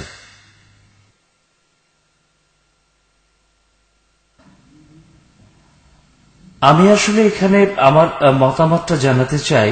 খ্রিস্টান ধর্মে আমরা মানি ঈশ্বরের চূড়ান্ত বাণীটা এসেছে যীশু খ্রিস্টের মাধ্যমে, আর যীশু খ্রিস্টের এই বাণীর পরে নতুন কোনো বাণী আসবে না। আর মুসলমানরা যে কোরআনের কথা মানে সেটা আমরা খ্রিস্টানরা জানি, তবে আমরা বিশ্বাস করি যে ঈশ্বর যীশুর রূপে এসেছিলেন, তারপর তার বাণীগুলো প্রচার করেছেন, আর এটাই হলো ঈশ্বরের চূড়ান্ত বাণী। আমরা নতুন করে কোনো বাণী চাই না। আমি একটা প্রশ্ন করব। আমার প্রশ্ন ডক্টর নায়েকের কাছে। ইসলাম ধর্মের একটা মূল কথা হলো যে আমরা বিশ্বাস করব নিয়তিতে। ঈশ্বর সবকিছু জানেন, আমাদের ভবিষ্যৎও জানেন। আল্লাহ তাআলা আগে থেকেই জানেন আগামীকাল কি হবে। এমনকি চারদিকে যা কিছু ঘটছে সেগুলো আল্লাহ নিয়ন্ত্রণ করছে। যদি এমন হয় তাহলে একজন মানুষ পৃথিবীতে হয়তো অনেক ভালো কাজ করলো, আল্লাহ তো ভাগ্য লিখে ফেলেছেন, এখন সে যতই ভালো কাজ করুক নিজের ভাগ্যটা তো বদলাতে পারবে না। আর এমন অবস্থায় ধরেন সে কোনো ভালো কাজ করলো না, অথবা ধরেন সে ভালো কাজ করলো কিন্তু খারাপ কাজ করলে, করেন প্লিজ। আমার প্রশ্নটা হলো আল্লাহ তাআলা আমাদের সবার ভাগ্য লিখে রেখেছেন, তাহলে আমাদের কেন ভালো কাজ করতে হবে? এই প্রশ্নটা আসলে ইসলাম ধর্মের দুর্নাম করার জন্য। তাদের এই প্রশ্নের একটা উত্তর দেয়া দরকার, ভুল ধারণা ভাঙতে হবে। আপনার প্রশ্নটা বুঝতে পেরেছি ভাই। প্রশ্ন করলেন নিয়তির উপরে, উত্তর দেওয়ার আগে বলে নেই সব মানুষই বলে তাদের বইটা আল্লাহর বাণী। হিন্দু বলে তাদের ধর্মগ্রন্থ ঈশ্বরের বাণী, খ্রিস্টানরা বলে তাদের ধর্মগ্রন্থ ঈশ্বরের বাণী, মুসলিমরা বলে কোরআন হলো আল্লাহর বাণী। এখন যদি জানতে চান কোনটা আসলে ঈশ্বরের বাণী, তাহলে এদের পরীক্ষা করেন। বর্তমানের সময়টা হলো বিজ্ঞান আর প্রযুক্তির যুগ। যদি বিজ্ঞান দিয়ে সবগুলো ধর্মগ্রন্থকে যাচাই করে দেখেন, তাহলে আপনি জানতে পারবেন যে কোনটা আসলে ঈশ্বরের বাণী। আমি প্রমাণ করেছি আমার লেকচারে is the Quran God's word. এবারে ভাইয়ের প্রশ্নটা নিয়ে বলি যে যদি মহান ঈশ্বর, যদি আল্লাহ সুবহানাহু ওয়া তাআলা জানেন যে আপনি বেহেশতে যাবেন না দোজখে যাবেন, ভালো কাজ করবেন না খারাপ কাজ করবেন, তাহলে আমাদের কেন আল্লাহ খামাখা এই পৃথিবীতে পাঠালেন? আল্লাহ আমাদের ভাগ্য জানেন, সবকিছুই লেখা আছে, তাহলে পৃথিবীতে আসলাম কেন, কি জন্য? সুন্দর প্রশ্ন করেছেন। যদিও আমি জানি না এটা টপিকের সাথে প্রাসঙ্গিক কিনা, তবে খুব সুন্দর প্রশ্ন। মানুষের নিয়তের ব্যাপারটা ভুল ব্যাখ্যা করে। কোরআন বলছে যখন কোনো শিশু জন্মায় নিয়তি, ভাগ্য তার গলায় ঝুলতে থাকে। আল্লাহ সুবহানাহু ওয়া তাআলা আগে থেকে জানেন সেই লোক ভবিষ্যতে কি করবে, সে ভালো কাজ করবে নাকি খারাপ কাজ করবে। আমি একটা উদাহরণ দেই। ধরেন একটা ক্লাসরুমে বেশ কয়েকজন স্টুডেন্ট কোনো একটা পরীক্ষা দেবে। পরীক্ষা শুরু হওয়ার আগে যে টিচার তাদের 1 বছর পড়িয়েছেন তিনি খুব ভালোভাবে জানেন যে এই স্টুডেন্ট এ খুব বুদ্ধিমান, এ পরীক্ষা ফার্স্ট হবে, ওই স্টুডেন্ট ও পরীক্ষায় সেকেন্ড হবে, আর ওই দুষ্টু স্টুডেন্টরা পরীক্ষায় ফেল করবে। কেন? তার অভিজ্ঞতা আছে। যখন পরীক্ষার রেজাল্ট দিল, প্রথম ছেলেটা আসলেই ফার্স্ট হলো, পরের জন পরীক্ষায় সেকেন্ড হলো, শেষের জন ফেল করলো। যেহেতু টিচার আগেই কথাটা বলেছিলেন যে ওই স্টুডেন্টে ফেল করবে, সে কি বলতে পারবে টিচার বলেছিল বলেই আমি ফেল করেছি? না, টিচার অভিজ্ঞতা থেকে বলেছেন, সেজন্য তিনি আগে থেকে বলতে পেরেছেন কে পাস করবে আর কে ফেল করবে। একইভাবে আল্লাহ সুবহানাহু ওয়া তাআলা সব মানুষকে স্বাধীন ইচ্ছা শক্তি দিয়েছেন, তবে তার আছে ইলমে গায়েব। তিনি ভবিষ্যতের কথাগুলো জানেন, ভবিষ্যতে কি ঘটবে আর কি ঘটবে না। তিনি আমাদের ইচ্ছা শক্তিকে বাধা দেন না, স্বাধীন ইচ্ছা শক্তি দিয়েছেন। যেমন ধরেন, আপনি একটা ক্রস রোডে আসলেন, আপনার সামনে 5টা রাস্তা, রোড 1, 2, 3, 4, 5। আল্লাহ আপনাকে ইচ্ছা মতো একটা রাস্তা বেছে নেওয়ার ক্ষমতা দিয়েছেন, তবে আল্লাহ জানেন আপনি 2 নম্বর রাস্তাটা বেছে নেবেন, আপনিও সেই রাস্তাটাই বেছে নিলেন। এখন ব্যাপারটা এরকম না যে ভাগ্যে লেখা ছিল 2 নম্বর রাস্তায় যাবেন, সেজন্য সেটা বেছে নিলেন। এর কারণ হলো আল্লাহর আছে ইলমে গায়েব। তিনি ভবিষ্যতের কথাগুলো আগে থেকেই জানেন। তিনি জানেন আপনি কোন পথটা বেছে নেবেন। যেহেতু তিনি জানেন তাই লিখে রেখেছেন। ব্যাপারটা এমন না যে আল্লাহ আগে থেকে লিখে রেখেছেন বলে আপনি এমনটা করেছেন। ব্যাপারটা আসলে উল্টোটা। আরো সামনে গিয়ে 3টা রাস্তা দেখলেন ABC, আপনি বেছে নিলেন রোড B। আল্লাহ এটা আগে থেকে জানেন যে এখানে আসলে আপনি বেছে নেবেন রোড B। ব্যাপারটা আসলে এমন না যে আল্লাহ তাআলা লিখে রেখেছেন বলেই আপনি এমনটা করেছেন। ব্যাপারটা আসলে উল্টোটা। আল্লাহর আছে ইলমে গায়েব। এছাড়া আল্লাহ আরো জানেন যে কোন লোক সে বেহেশতে যাবে নাকি দোজখে যাবে, তিনি ভালো করে জানেন। এখন প্রশ্ন হলো, তিনি প্রথমে কেন এমন করছেন না যে যখন কেউ জন্মাচ্ছে আল্লাহ জানেন সে ভালো কাজ করবে, সে ঈমান আনবে, বেহেশতে পাঠিয়ে দিলেন। ওই লোকটা সে মানুষ খুন করবে, ব্যভিচার করবে, দোজখে পাঠিয়ে দিলেন। আল্লাহ কেন সরাসরি মানুষকে এভাবে বেহেশতে বা দোজখে পাঠাচ্ছেন না? এর পেছনের কারণটা হলো, আল্লাহ যদি কাউকে বেহেশতে পাঠিয়ে দেন সে আপত্তি করবে না, কিন্তু কাউকে যদি দোজখে দেন সেটা হলো শেষ বিচারের দিন আল্লাহ তাআলার কাছে জানতে চাইবে, আমাকে দোজখে পাঠালেন কেন? কেন পাঠালেন দোজখে? আল্লাহ জানেন এই লোকটা পাপ করবে, কিন্তু লোকটা তো সেটা জানে না। আল্লাহ তাকে প্রথমে দোজখে পাঠালে সেই লোক কিয়ামতের দিন আল্লাহ তাআলাকে প্রশ্ন করবে, তুমি আমাকে কেন দোজখে পাঠালে? সে প্রশ্ন করবে। কোরআন বলছে শেষ বিচারের দিন কেউ আল্লাহ তাআলাকে কোনো প্রশ্ন করতে পারবে না। ব্যাপারগুলো পরিষ্কার থাকবে। যে লোকটাকে দোজখে পাঠানো হবে সে মেনে নেবে তার দোজখে যাওয়া উচিত, সে শুধু ক্ষমা প্রার্থনা করবে, প্রশ্ন করতে পারবে না। এজন্য আল্লাহ তাআলা প্রথমেই কাউকে বেহেশতে বা দোজখে পাঠান না, যাতে আপনি প্রমাণ পান যে আপনি কেমন কাজ করেছেন। আল্লাহ তাআলা বলেছেন পবিত্র কোরআনের সূরা মুলকের 2 নম্বর আয়াতে উল্লেখ করা হয়েছে, তিনি সৃষ্টি করেছেন মৃত্যু ও জীবন তোমাদেরকে পরীক্ষা করার জন্য। আমরা পৃথিবীতে যে জীবন কাটাচ্ছি সেটা পরকালের জন্য একটা পরীক্ষা। আল্লাহ জানেন একটা মানুষ ভালো হবে না খারাপ হবে, তবে আমরা জানি না। তাহলে পরীক্ষাটা দিলে আমরাও সেটা রেজাল্ট নিয়ে খুশি থাকবো। টিচার বলবেন না পরীক্ষা না নিয়েই তোমাকে ফেল করাবো। স্টুডেন্ট তাহলে আপত্তি জানাবে, আমি হয়তো পাস করতাম, কেন আপনি আমাকে ফেল করালেন? একইভাবে কেউ যাতে শেষ বিচারের দিন আল্লাহকে প্রশ্ন করতে না পারে সেজন্য আল্লাহ সবাইকে পরীক্ষা ফেলেন, তারপর ফলাফলটা দেখেন। তিনি ফলাফলটা জানেন, তবে আমরা জানি না। আর এজন্য তিনি আমাদের এই পৃথিবীতে জীবন কাটানোর সুযোগ করে দেন। পরের প্রশ্ন মহিলাদের মধ্য থেকে। আমার প্রশ্নটা ফাদারের কাছে। জাকির নায়েক বললেন যে খ্রিস্টান হলো তারা যারা যীশু খ্রিস্টের শিক্ষা ও আদর্শ গ্রহণ করেছে। তাহলে ব্যাপারটা কি এই, যিশুর জন্মের আগে যারা তার শিক্ষা পাননি তারা খ্রিস্টান না, যিশুর জন্মের পরের লোকজনই খ্রিস্টান হতে পারবে? এ ব্যাপারে কিছু বলবেন কি? খ্রিস্টান এই শব্দটা এসেছে যিশু খ্রিস্ট থেকে, আর খ্রিস্টানরা বিশ্বাস করি খ্রিস্টকে। আমরা শুধু যিশুর শিক্ষাকে গ্রহণ করি না, এছাড়াও আমরা বিশ্বাস করি, মেনে নেই যিশু খ্রিস্টই হলেন ঈশ্বর। তিনি মহান ঈশ্বর, তিনি মানুষের রূপ নিয়ে আমাদের মাঝে ছিলেন।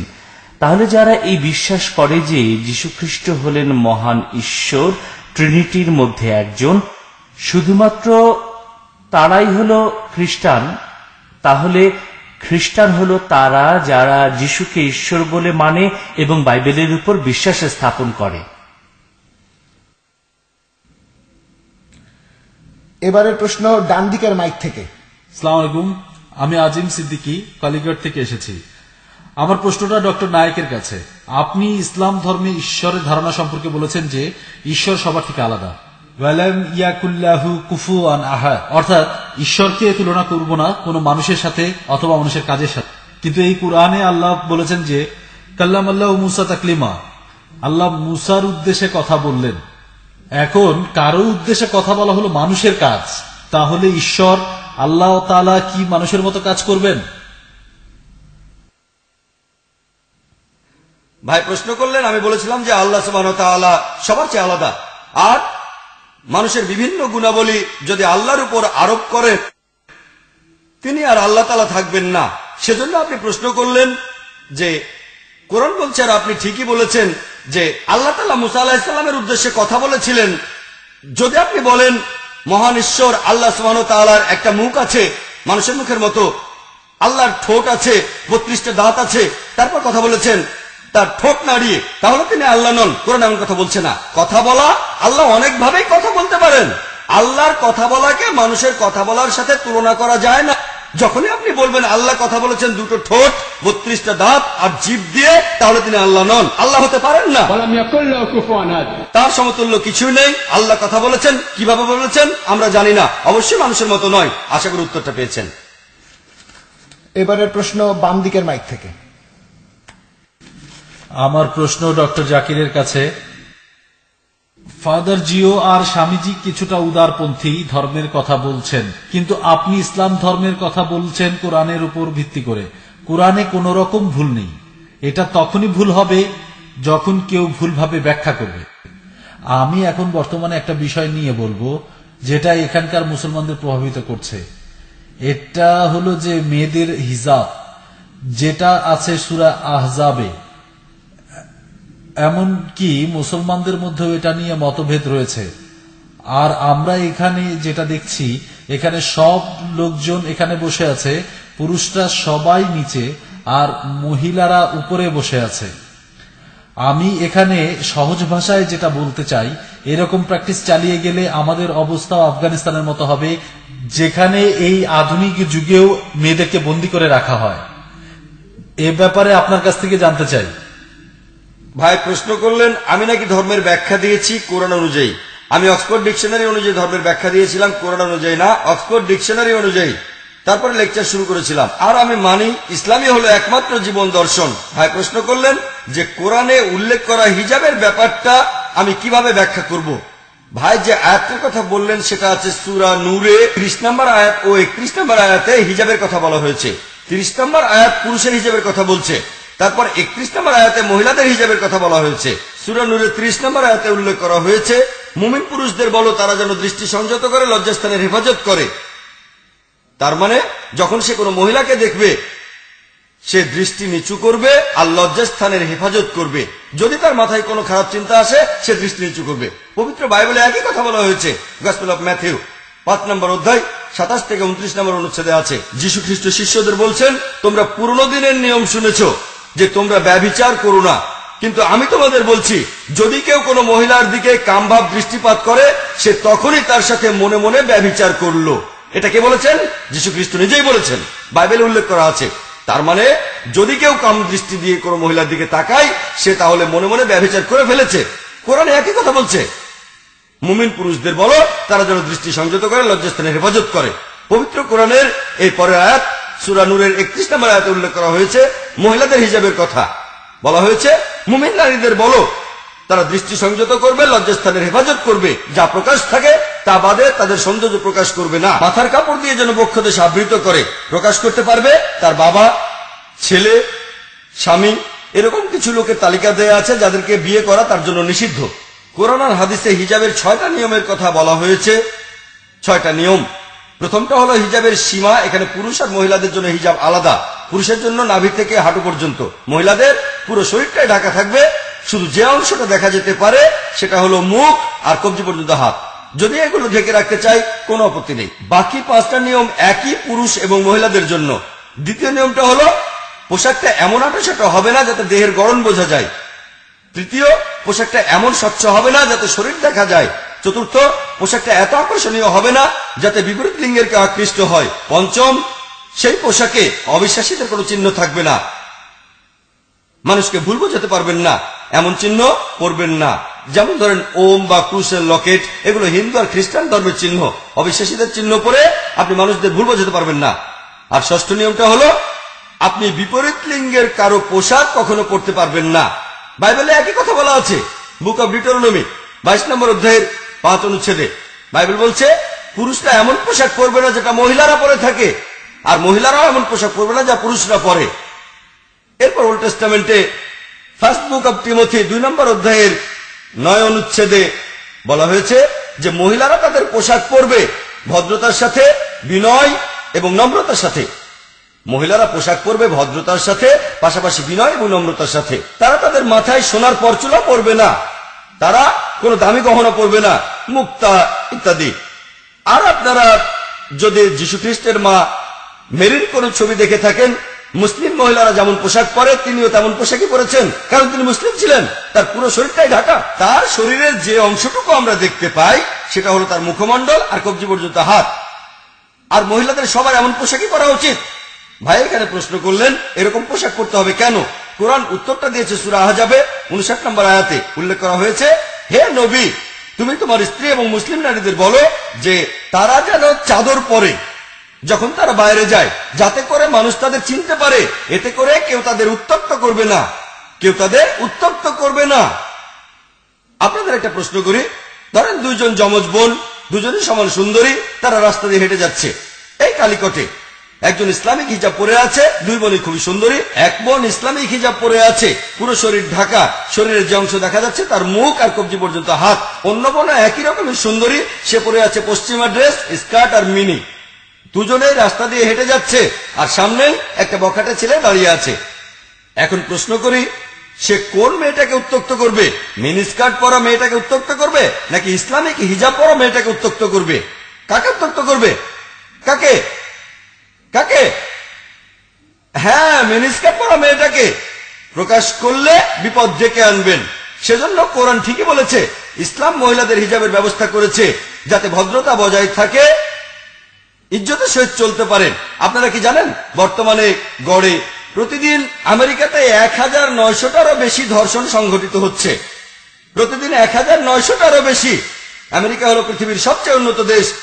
এখন যদি আমেরিকা ইসলামিক শরিয়া প্রয়োগ করেন যে কোন লোক যদি কোনো মেয়ের দিকে তাকায় তখন তার মাথায় যদি খারাপ চিন্তা আসে সে দৃষ্টি নিচু করবে, আর সব মহিলা ইসলামিক হিজাব পরবে, পুরো শরীর ঢাকা থাকবে, যে অংশটা দেখা যাবে সেটা তার মুখমণ্ডল আর কবজি পর্যন্ত হাত। যীশু খ্রিস্টের মা মেরি যেমনটা পরে আছেন, উনার পোশাকটা দেখেন। আর যদি এর পরেও কোন লোক ধর্ষণ করে, ইসলামিক শরিয়া বলে সর্বোচ্চ শাস্তি মৃত্যুদণ্ড। আমার প্রশ্ন, যদি আমেরিকা ইসলামিক শরিয়া প্রয়োগ করেন তাহলে সেখানে ধর্ষণের পরিমাণ কি বেড়ে যাবে, একরকম থাকবে নাকি কমে যাবে? এটা কমে যাবে। এটাই বাস্তবসম্মত আইন। আপনি শরিয়া প্রয়োগ করেন, ফলাফলটা পাবেন। আর এই কারণে পৃথিবীর সবচেয়ে কম ধর্ষণের ঘটনা যেখানে ঘটে সেটা সৌদি আরব।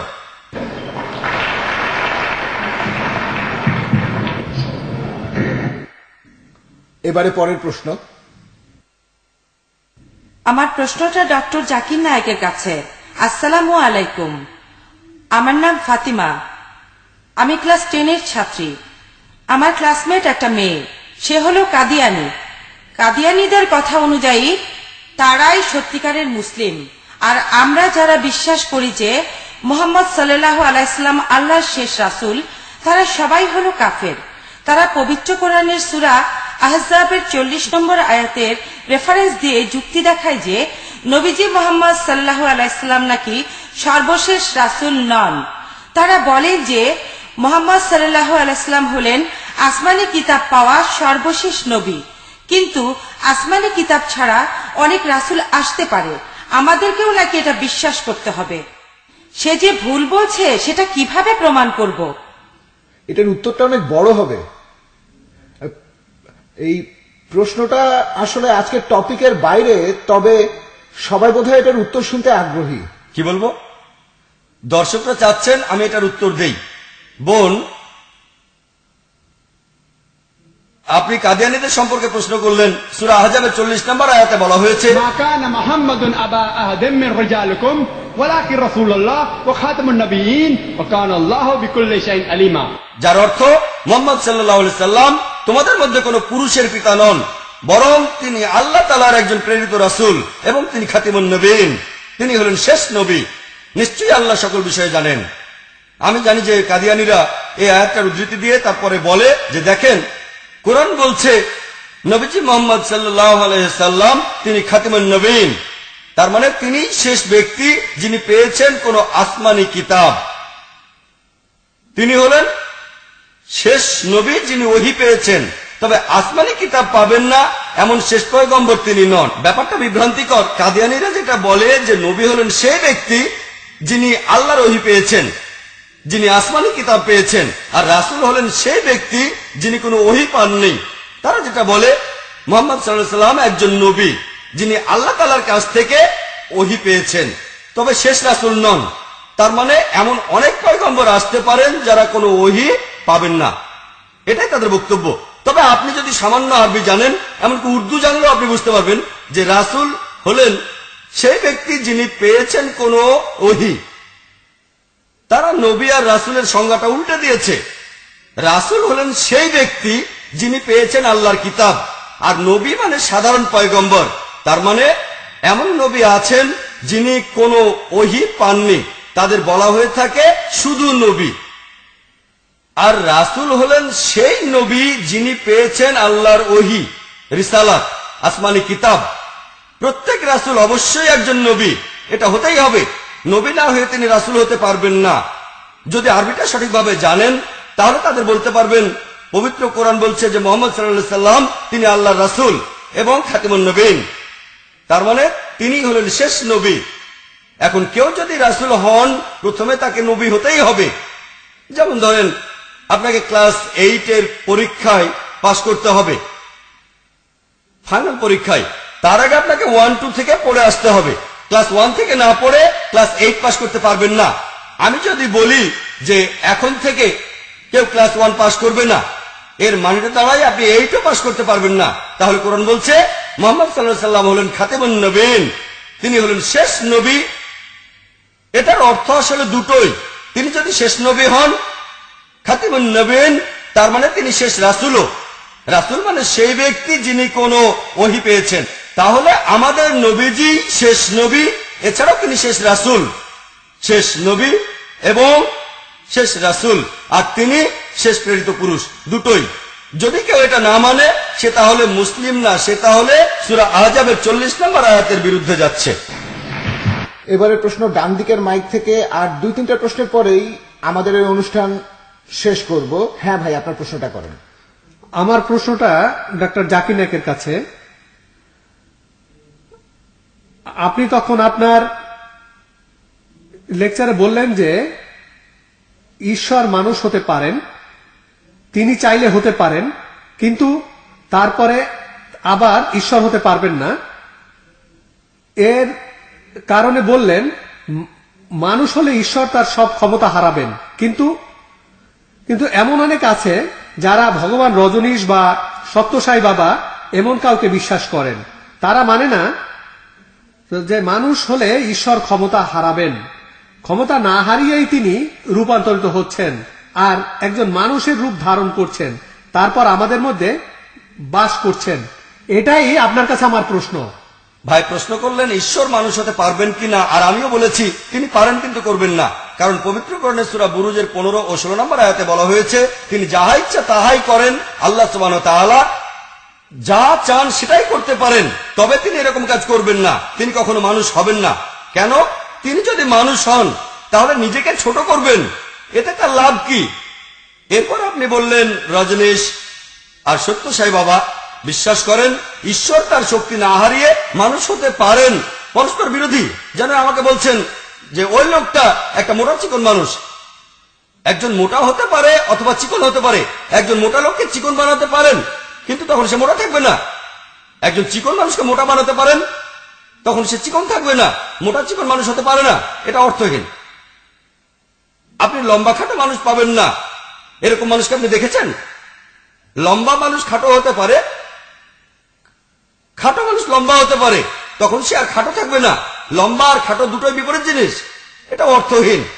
একইভাবে যদি বলেন যে মহান ঈশ্বর তিনি মানুষ হয়েছেন, মানুষের সংজ্ঞাটা কেমন হবে? আমাদের শুরু আছে আবার শেষও আছে।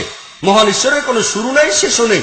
মানুষের খাবার খেতে হয়, ঈশ্বরের খাবার খাওয়ার দরকার হয় না।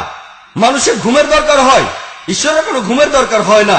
এখন যদি বলেন যে ঈশ্বর হয়েছিলেন রজনীশ মানুষের আকৃতিতে, রজনীশের বিশ্রামের দরকার হয়, ঘুমের দরকার হয়, অবশ্যই হয়। রজনীশের কি খেতে হয়? অবশ্যই খেতে হয়। কেউ নিজেকে ঈশ্বর দাবি করলে পরীক্ষা করব এই কোরআন দিয়ে। ولم يكن له كفوا أحد। তার সমতুল্য কিছুই নেই। যদি আপনি ঈশ্বরের কোন রূপ কল্পনা করেন সে তাহলে ঈশ্বর নয়। আশা করি উত্তরটা পেয়েছেন। এবার প্রশ্ন বাম দিকের মাইক থেকে। আমার নাম মুজিব, আমি একজন ইঞ্জিনিয়ার। আমি আসলে তিনজন বক্তার কাছেই এই প্রশ্নটা করতাম, কিন্তু এখন আসলে দুইজন বক্তা এখনো আছেন। হ্যাঁ, প্রশ্নটা হলো ঈশ্বরের উপাসনা করব কিভাবে? কিছু সামাজিক অনুষ্ঠানের মাধ্যমে নাকি মূল্যবোধের উন্নতির মাধ্যমে? আর ধরেন একজন বিধর্মী অথবা নাস্তিক যে মানুষের উপকার করে মরে গেলে তার কি হবে? ফাদার, উনি দুইজনের কাছেই উত্তরটা চান, আপনিই আগে যান।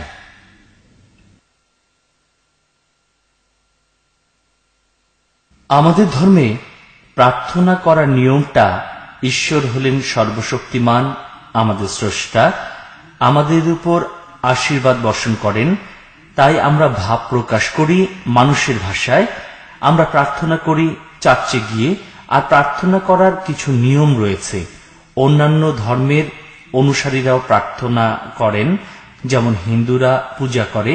তাই এগুলো হলো অনুষ্ঠান, এটা ধর্মীয় রীতি। এরকম এক এক জায়গায় এক এক নিয়ম। এভাবে আমরা ঈশ্বরের কাছে নিজেকে সমর্পণ করি। এরপরে আপনি নাস্তিকের পরিণাম সম্পর্কে জানতে চাইলেন। সে মানুষের উপকার করে। এমন অনেক লোক আছেন যারা অন্য মানুষকে সাহায্য করে। যদি তারা এই কাজগুলো তাদের নিজেদের ইচ্ছায় করে থাকে, আমার ধারণা ঈশ্বর রক্ষা করবেন। তাই কে নাস্তিক কে অবিশ্বাসী সেটা নিয়ে ভাবার দরকার নেই। ঈশ্বর তাদের রক্ষা করবেন। ঈশ্বর তো সব জানেন। এই লোকগুলো মানুষের উপকার করছে, আর ঈশ্বরও মানুষকে এটাই করতে বলেছেন। ঈশ্বর মহান। হ্যাঁ, ধন্যবাদ। এবারে পরের বক্তা। ভাই দুটো প্রশ্ন করলেন। প্রথমটা হলো ইসলাম ধর্মে ইবাদত করার নিয়ম কি, দ্বিতীয়টা হলো একজন বিধর্মী বা নাস্তিক যে মানুষের বিভিন্ন উপকার করে সে মারা গেলে বেহেশতে যেতে পারবে কিনা, ইবাদত করার নিয়মটা কি। ইসলাম বিশ্বাস করে, আর পবিত্র কোরআন বলছে, সূরা জারিয়াতের 56 নম্বর আয়াতে উল্লেখ করা হয়েছে, ওমা খালাকতুল জিন্না ওয়াল ইনসা ইল্লা লিয়াবুদু। আমি সৃষ্টি করেছি জিন ও মানুষ যাতে করে তারা আমারই ইবাদত করে। জিন আর মানুষকে বানানো হয়েছে আল্লাহ তাআলার ইবাদত করার জন্য। আরবি শব্দটা হলো ইবাদা। এর মূল আরবি শব্দ হলো আবদ, মানে দাস, ভৃত্য। অনেকেরই একটা ভুল ধারণা আছে যে সালাত, নামাজ ইবাদত করার একমাত্র পদ্ধতি। সালাত অনেকগুলো পদ্ধতির একটা, একমাত্র ইবাদতের পদ্ধতি নয়। ইবাদা শব্দটার অর্থ কি? ইবাদা মানে আপনাকে আদেশগুলো মানতে হবে, আল্লাহ তাআলার আদেশগুলো। আদ মানে একজন ভৃত্য। আর যখনই আপনি আল্লাহ তাআলার আদেশগুলো মেনে চলবেন সেটাই হলো ইবাদা। নামাজ পড়া, 5 ওয়াক্ত নামাজ, এটা এক ধরনের ইবাদা। যে খাবারগুলো আমাদের জন্য আল্লাহ তাআলা নিষিদ্ধ করেছেন সেগুলো না খাওয়া, শূকরের মাংস, অ্যালকোহল, তাহলে ইবাদত করছেন। যদি আপনি ব্যভিচার না করেন, আর পবিত্র কোরআনে সূরা ইসরার 32 নম্বর আয়াতে উল্লেখ করা হয়েছে জিনার নিকটবর্তী হয়েও না, এটা অশ্লীল ও নিকৃষ্ট আচরণ, তাহলে আপনি ইবাদত করছেন। যদি প্রতিবেশীকে ভালোবাসেন, পবিত্র কোরআনে সূরা মাউনের 1 থেকে 7 নম্বর আয়াতে যেমন বলা হয়েছে, তাহলে ইবাদত করছেন। যদি সৎভাবে ব্যবসা করেন, আপনি ইবাদত করছেন। আল্লাহ সুবহানাহু ওয়া তাআলার আদেশগুলো মেনে চললে সেটা হলো ইসলাম ধর্মে ইবাদত। আর আল্লাহ সুবহানাহু ওয়া তাআলা আমাদের যেটা করতে নিষেধ করেছেন, যদি সেগুলো করা থেকে বিরত থাকেন, সেটা ইবাদত। বিয়ে করা সেটাও হচ্ছে এক ধরনের ইবাদত, কারণ তাহলে ব্যভিচার থেকে মুক্ত থাকবেন, যেটা হারাম। তাহলে কোরআনের নির্দেশগুলো আপনি মেনে চলবেন, সেটাই হলো ইবাদত। এবারে দ্বিতীয় প্রশ্নটা নিয়ে বলি। একজন বিধর্মী বা নাস্তিক যে মানুষের উপকার করে মারা গেলে তার কি হবে? পবিত্র কোরআনে পরিষ্কার করেই বলা হয়েছে, সূরা নিসার 48 নম্বর আয়াতে উল্লেখ করা হয়েছে। এছাড়াও একই সূরার 116 নম্বর আয়াতে বলা হয়েছে যে আল্লাহ সুবহানাহু ওয়া তাআলা তার সাথে কাউকে শরীক করা, এটাকে কখনোই ক্ষমা করবেন না। এটা শিরক। এটা বাদে অন্য কিছু যদি ইচ্ছা করেন ক্ষমা করতে পারেন, তবে শিরক করলে তিনি কখনোই ক্ষমা করবেন না, ক্ষমা করবেন না। যে লোক মুশরিক অবস্থায় মারা যাবে সে কোনোভাবেই মুক্তি পাবে না। আর এই মুক্তি পাওয়ার শর্তগুলো আছে পবিত্র কোরআনে সূরা আসরের 1 নম্বর থেকে 3 নম্বর আয়াতে উল্লেখ করা হয়েছে والعصر إن الإنسان لفي خسر إلا الذين آمنوا وعملوا الصالحات وتواصوا بالحق وتواصوا بالصبر।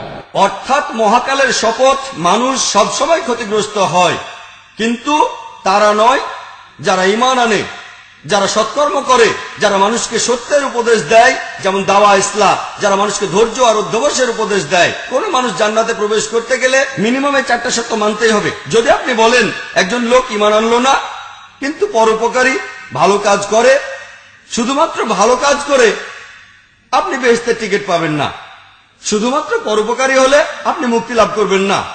একইভাবে শুধুমাত্র আল্লাহ তাআলার উপর ঈমান আনলেন, ভালো কাজ করলেন না, তাহলেও জান্নাতে যেতে পারবেন না। এই 4টা শর্তের সবগুলোই ইম্পর্টেন্ট: ঈমান, সৎকর্ম, মানুষকে সত্যের উপদেশ দেয়া, আর মানুষকে ধৈর্য ও অধ্যবসায়ের উপদেশ দেয়া। যদি এই 4টার একটা বাদ যায় তাহলে স্বাভাবিক অবস্থায় আপনি জান্নাতে প্রবেশ করতে পারবেন না। এই হলো পবিত্র কোরআন অনুযায়ী মুক্তি পাওয়ার শর্ত। এবারে পরের প্রশ্ন। আমার নাম সাজিদ, আমি একজন মেডিকেল স্টুডেন্ট। আমার প্রশ্নটা ফাদার জিওর কাছে। আপনি বললেন যীশুখ্রিস্ট ঈশ্বরের পুত্র, তাহলে খ্রিস্টানরা ঈশ্বরকে বাদ দিয়ে যীশুখ্রিস্টের উপাসনা করে কেন?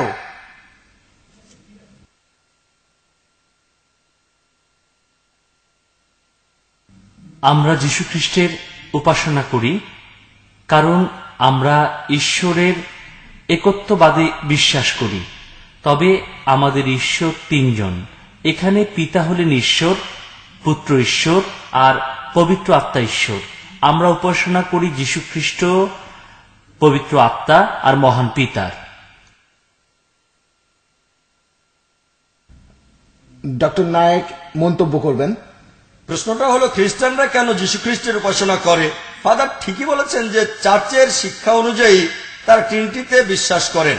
আমি এই কথা আগেও বলেছিলাম যে ট্রিনিটি শব্দটা বাইবেলের কোথাও খুঁজে পাবেন না। আমি চ্যালেঞ্জ করছি, বাইবেলে ট্রিনিটি শব্দটা পাবেন না, তবে কোরআনে বলা আছে।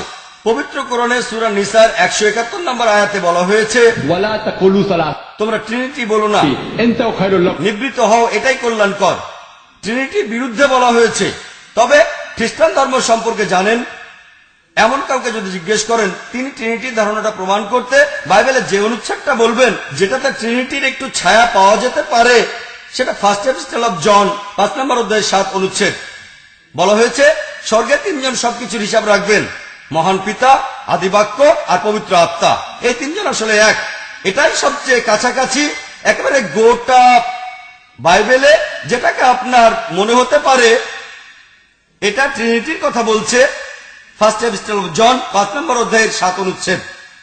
তবে আপনারা যদি পড়েন রিভাইজড স্ট্যান্ডার্ড ভার্সন, অর্থাৎ আরএসভি, রিভাইজড স্ট্যান্ডার্ড ভার্সন পবিত্র বাইবেলের সম্পাদনা করেছেন 32 জন খ্রিস্টান পণ্ডিত, ধর্মীয়ভাবে উচ্চপদস্থ। সমর্থন দিয়েছে 50টি ধর্মীয় প্রতিষ্ঠান। এমনকি আপনাদের চার্চে, ক্যাথলিক চার্চেও ভার্সনটা আছে, চার্চেই আছে। তারাও সমর্থন করেছে বাইবেলটাকে। রিভাইজড স্ট্যান্ডার্ড ভার্সন সম্পাদনা করেছেন 32 জন উচ্চপদস্থ খ্রিস্টান পণ্ডিত, সমর্থন দিয়েছে 50টা ধর্মীয় প্রতিষ্ঠান। কারণ এই নতুন ভার্সনটা আগের চাইতে অনেক বেশি খাঁটি। যীশু খ্রিস্টের 200 বছর পরের উৎস থেকে নেয়া। আর এই খ্রিস্টান পণ্ডিতরা নকলের অভিযোগে এই অনুচ্ছেদটাকে পবিত্র বাইবেল থেকে বাদ দিয়েছেন। অনুচ্ছেদটা এখন নেই। রিভাইজড স্ট্যান্ডার্ড ভার্সনে অনুচ্ছেদটা পাবেন না, পরে ঢোকানো হয়েছে, বানিয়ে বলা হয়েছে। এই হলো অভিযোগ। এটা কে বলেছে? আমি না, মুসলিমরাও না। 32 জন উচ্চপদস্থ খ্রিস্টান পণ্ডিত, যাদের পেছনে আছে 50টা খ্রিস্টান ধর্মীয় প্রতিষ্ঠান। তবে কোন ক্যাথলিক প্রিস্টকে জিজ্ঞেস করেন, তাহলে তিনি আপনাকে যুক্তি দেখাবেন। পিতা হলেন একজন, পুত্র হলেন একজন, পবিত্র আত্মাও একজন, কিন্তু তারা 3 জন আসলে 3 জন নয়, একজন।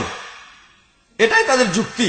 তারা আপনাকে এভাবেই বলবেন, যে কোন ক্যাথলিক এভাবে যুক্তি দেখাবেন, চার্চও বলবে পিতা হলেন একজন, পুত্র হলেন একজন, পবিত্র আত্মা একজন, কিন্তু তারা 3 জন নয়, তারা একজন। আমি এখানে বলবো এটা কেমন যুক্তি? ধরেন 3 জন যমজ ভাই, একজন কাউকে খুন করলো, অন্যজনকে ফাঁসিতে দেবেন না। কেন? কারণ প্রত্যেকেই হলো আলাদা লোক। যদি কোনো খ্রিস্টানকে জিজ্ঞেস করেন মহান পিতা দেখতে কেমন, তিনি আপনাকে বাইবেল থেকে বলবেন পিতা হলেন মহান ঈশ্বর, সান্তা ক্লজের মতো স্বর্গে বসে আছেন তার বিশাল সিংহাসনের উপর। ঈশ্বরকে তারা এভাবেই কল্পনা করে, খ্রিস্টানরা এভাবেই দেখে। তারপর যখন সে বলে পুত্র, তখন যীশু খ্রিস্টের কথা চিন্তা করে।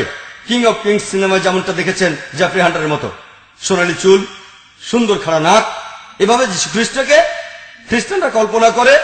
তারপর বলেন পবিত্র আত্মা দেখতে কেমন, তখন সে বাইবেল থেকে বলবে অনেকটা ঘুঘু পাখির মতো। জন দ্য ব্যাপটিস্টের কাছে পাখিটা এসেছিল, অথবা সেই পেন্টিকস্টের আগুনের মতো।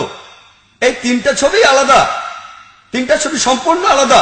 এই তিনটাকে যতই এক করার চেষ্টা করেন তারপরও আলাদাই থাকবে। কিন্তু কোন খ্রিস্টানকে জিজ্ঞেস করেন আপনি কয়টা ছবি দেখেছেন, সে বলবে একটা ছবি। বিশ্বাস করেন সে মিথ্যে বলছে। ফাদার এখন তার মতামত জানাবেন। আমি ট্রিনিটির প্রসঙ্গে বাইবেল থেকে একটা উদ্ধৃতি দেব।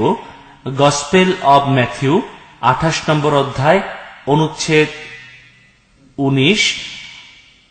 অতএব তোমরা গিয়ে, এটা শিষ্যদের উদ্দেশ্যে যীশুখ্রিস্টের বলা কিছু নির্দেশ, স্বর্গ ও পৃথিবীতে সমস্ত কর্তৃত্ব আমাকে দেয়া হয়েছে।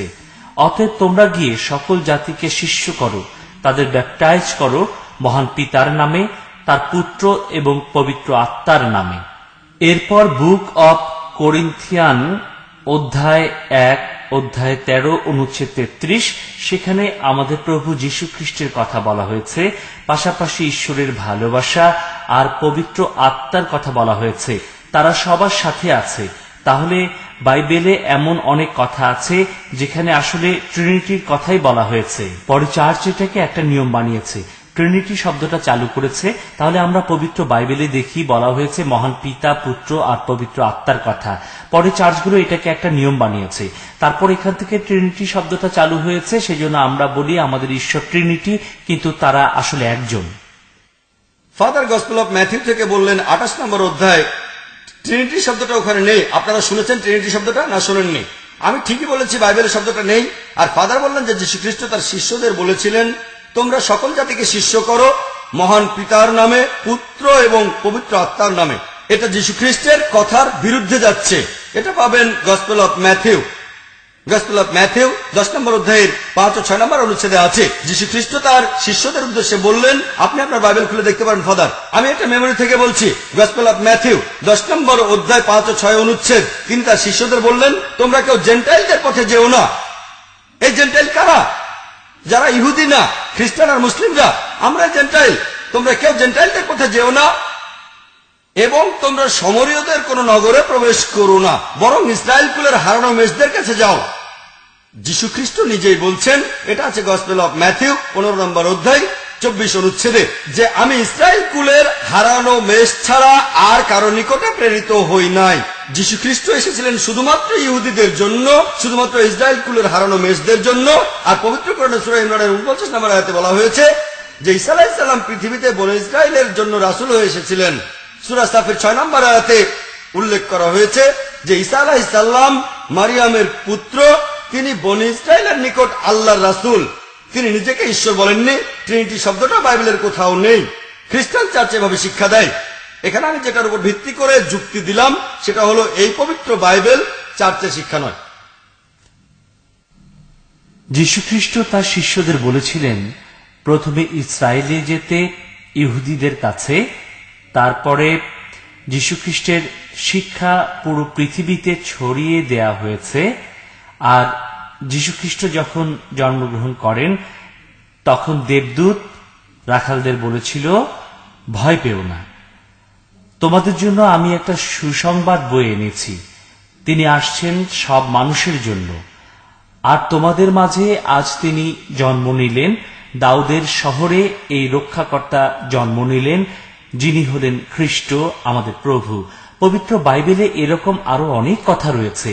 এখানে দেখতে হবে আপনি কিভাবে বাইবেলের ব্যাখ্যা করছেন, চার্চ যে শিক্ষাগুলো দেয় সেগুলো কিভাবে দেখছেন। আর আমি মেনে চলি এই চার্চ যেটা শেখায় সেটাই আমি মানি। ধন্যবাদ ফাদার। এবারে তাড়াতাড়ি করে 2টা প্রশ্ন, আর বক্তাদেরও অনুরোধ করব সংক্ষেপে উত্তর দিতে, যাতে করে সময় মতো অনুষ্ঠানটা শেষ করতে পারি। এবারে পরের প্রশ্ন আমার মনে হয় বোনদের মধ্য থেকে। আমার প্রশ্নটা ডক্টর জাকির নায়েকের কাছে। আমার প্রশ্নটা হলো, জীবন সঙ্গী বেছে নেওয়ার ক্ষেত্রে একজন ব্যক্তির তাকওয়া কিভাবে বিচার করব?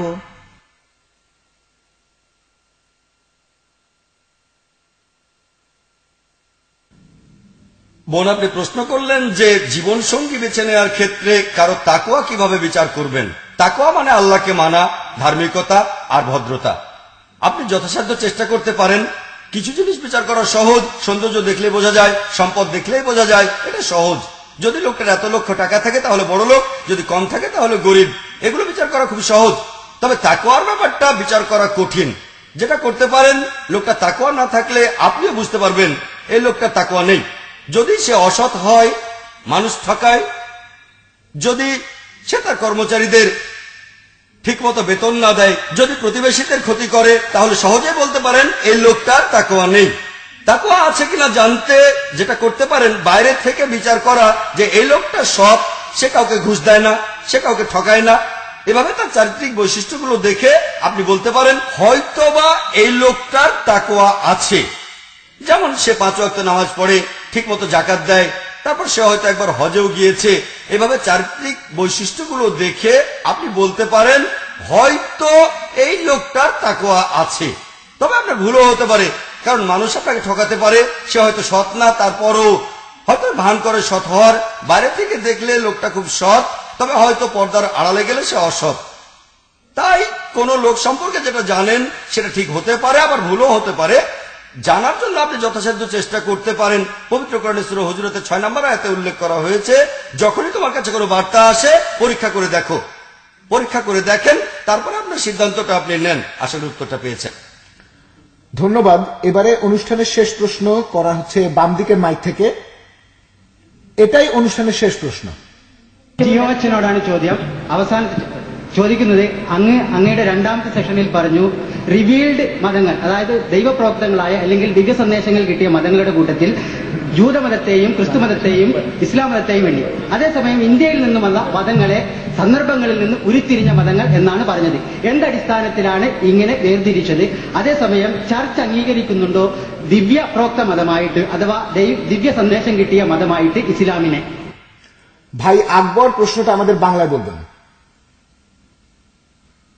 আপনি এখানে যেটা বলেছিলেন যে নাজিল হওয়া ধর্ম, উনি প্রশ্ন করলেন। ফাদার, আপনি কি আমাদের প্রশ্নটা আগে বলবেন? হ্যাঁ, উনি প্রশ্ন করলেন যে 3টা সেমিটিক ধর্ম, ইহুদি, খ্রিস্টান আর ইসলাম, এগুলোর মধ্যে আসলে কোনো সম্পর্ক আছে কিনা। আর উনি এখানে প্রশ্ন করলেন যে হিন্দু ধর্ম এটা কি কোনো নাজিল হওয়া ধর্ম কিনা। ঠিক বলেছি? ঠিক বলেছি তো?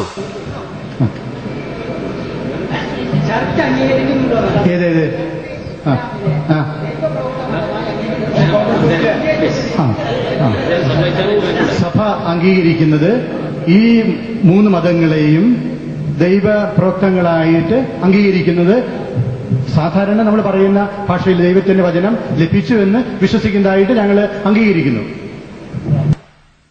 ফাদার, আপনি এটা বাংলায় বললে ভালো হয়, আমাদের মধ্যে অনেকেই বুঝতে পারে না। চার্চে আমরা সব সেমিটিক ধর্মগুলোকে মেনে থাকি। ইহুদি, খ্রিস্টান আর ইসলাম এগুলো নাজিল হওয়া ধর্ম, চার্চ এটা মানে। আমি মাইশা ফিরোজা। আমার এটাই ছিল শেষ প্রশ্ন। আমরা জানি আপনাদের সবার উৎসাহ দেখে আমাদেরও খুবই ভালো লাগছে, তবে আমাদের অনুষ্ঠানের সময় শেষ। আমি আপনাদের অনুরোধ করব আর কিছুক্ষণ ধৈর্য ধরে বসে থাকুন। প্রফেসর আব্দুল আপনাদের উদ্দেশ্যে কিছু বলবেন। উপস্থিত সব দর্শককে সালাফি রিসার্চ অ্যান্ড লার্নিং সেন্টারের পক্ষ থেকে ধন্যবাদ জানাচ্ছি। আসসালামু আলাইকুম ওয়া রাহমাতুল্লাহি ওয়া বারাকাতুহু। আলহামদুলিল্লাহ নাহমাদুহু ওয়া নাস্তাইনুহু ওয়া নাস্তাগফিরুহু ওয়া নাউযু বিল্লাহি মিন শুরুরি আনফুসিনা ওয়া মিন সাইয়্যাতি আমালিনা। লেডিজ এন্ড জেন্টলম্যান, আজকের অনুষ্ঠানটা সফল করার জন্য আমি উপস্থিত সবাইকে আন্তরিক ধন্যবাদ জানাচ্ছি। সালাফি রিসার্চ অ্যান্ড লার্নিং সেন্টারের পক্ষ থেকে ধন্যবাদ জানাচ্ছি ডক্টর জাকির নায়েক, তার ভাই মোহাম্মদ নায়েক, তাদের সহকর্মী ডক্টর শোয়েব এবং অন্য আরো সব ভাইদের।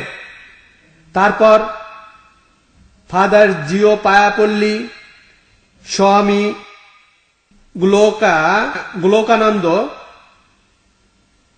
তারপর আব্দুর রহমান সাহেব, আমাদের তরুণ অনুবাদক এম আকবর, তারপর ধন্যবাদ জানাচ্ছি এবি আব্দুল লতিফ মৌলবীকে, তারপর সিবি আব্দুর রহমান কুট্টিকে। এছাড়াও এই অনুষ্ঠানের সাথে জড়িত সবাইকে আমার আন্তরিক ধন্যবাদ জানাচ্ছি। ধন্যবাদ। আল্লাহ হাফিজ। জাযাকাল্লাহ খায়ের। আল্লাহ হাফিজ।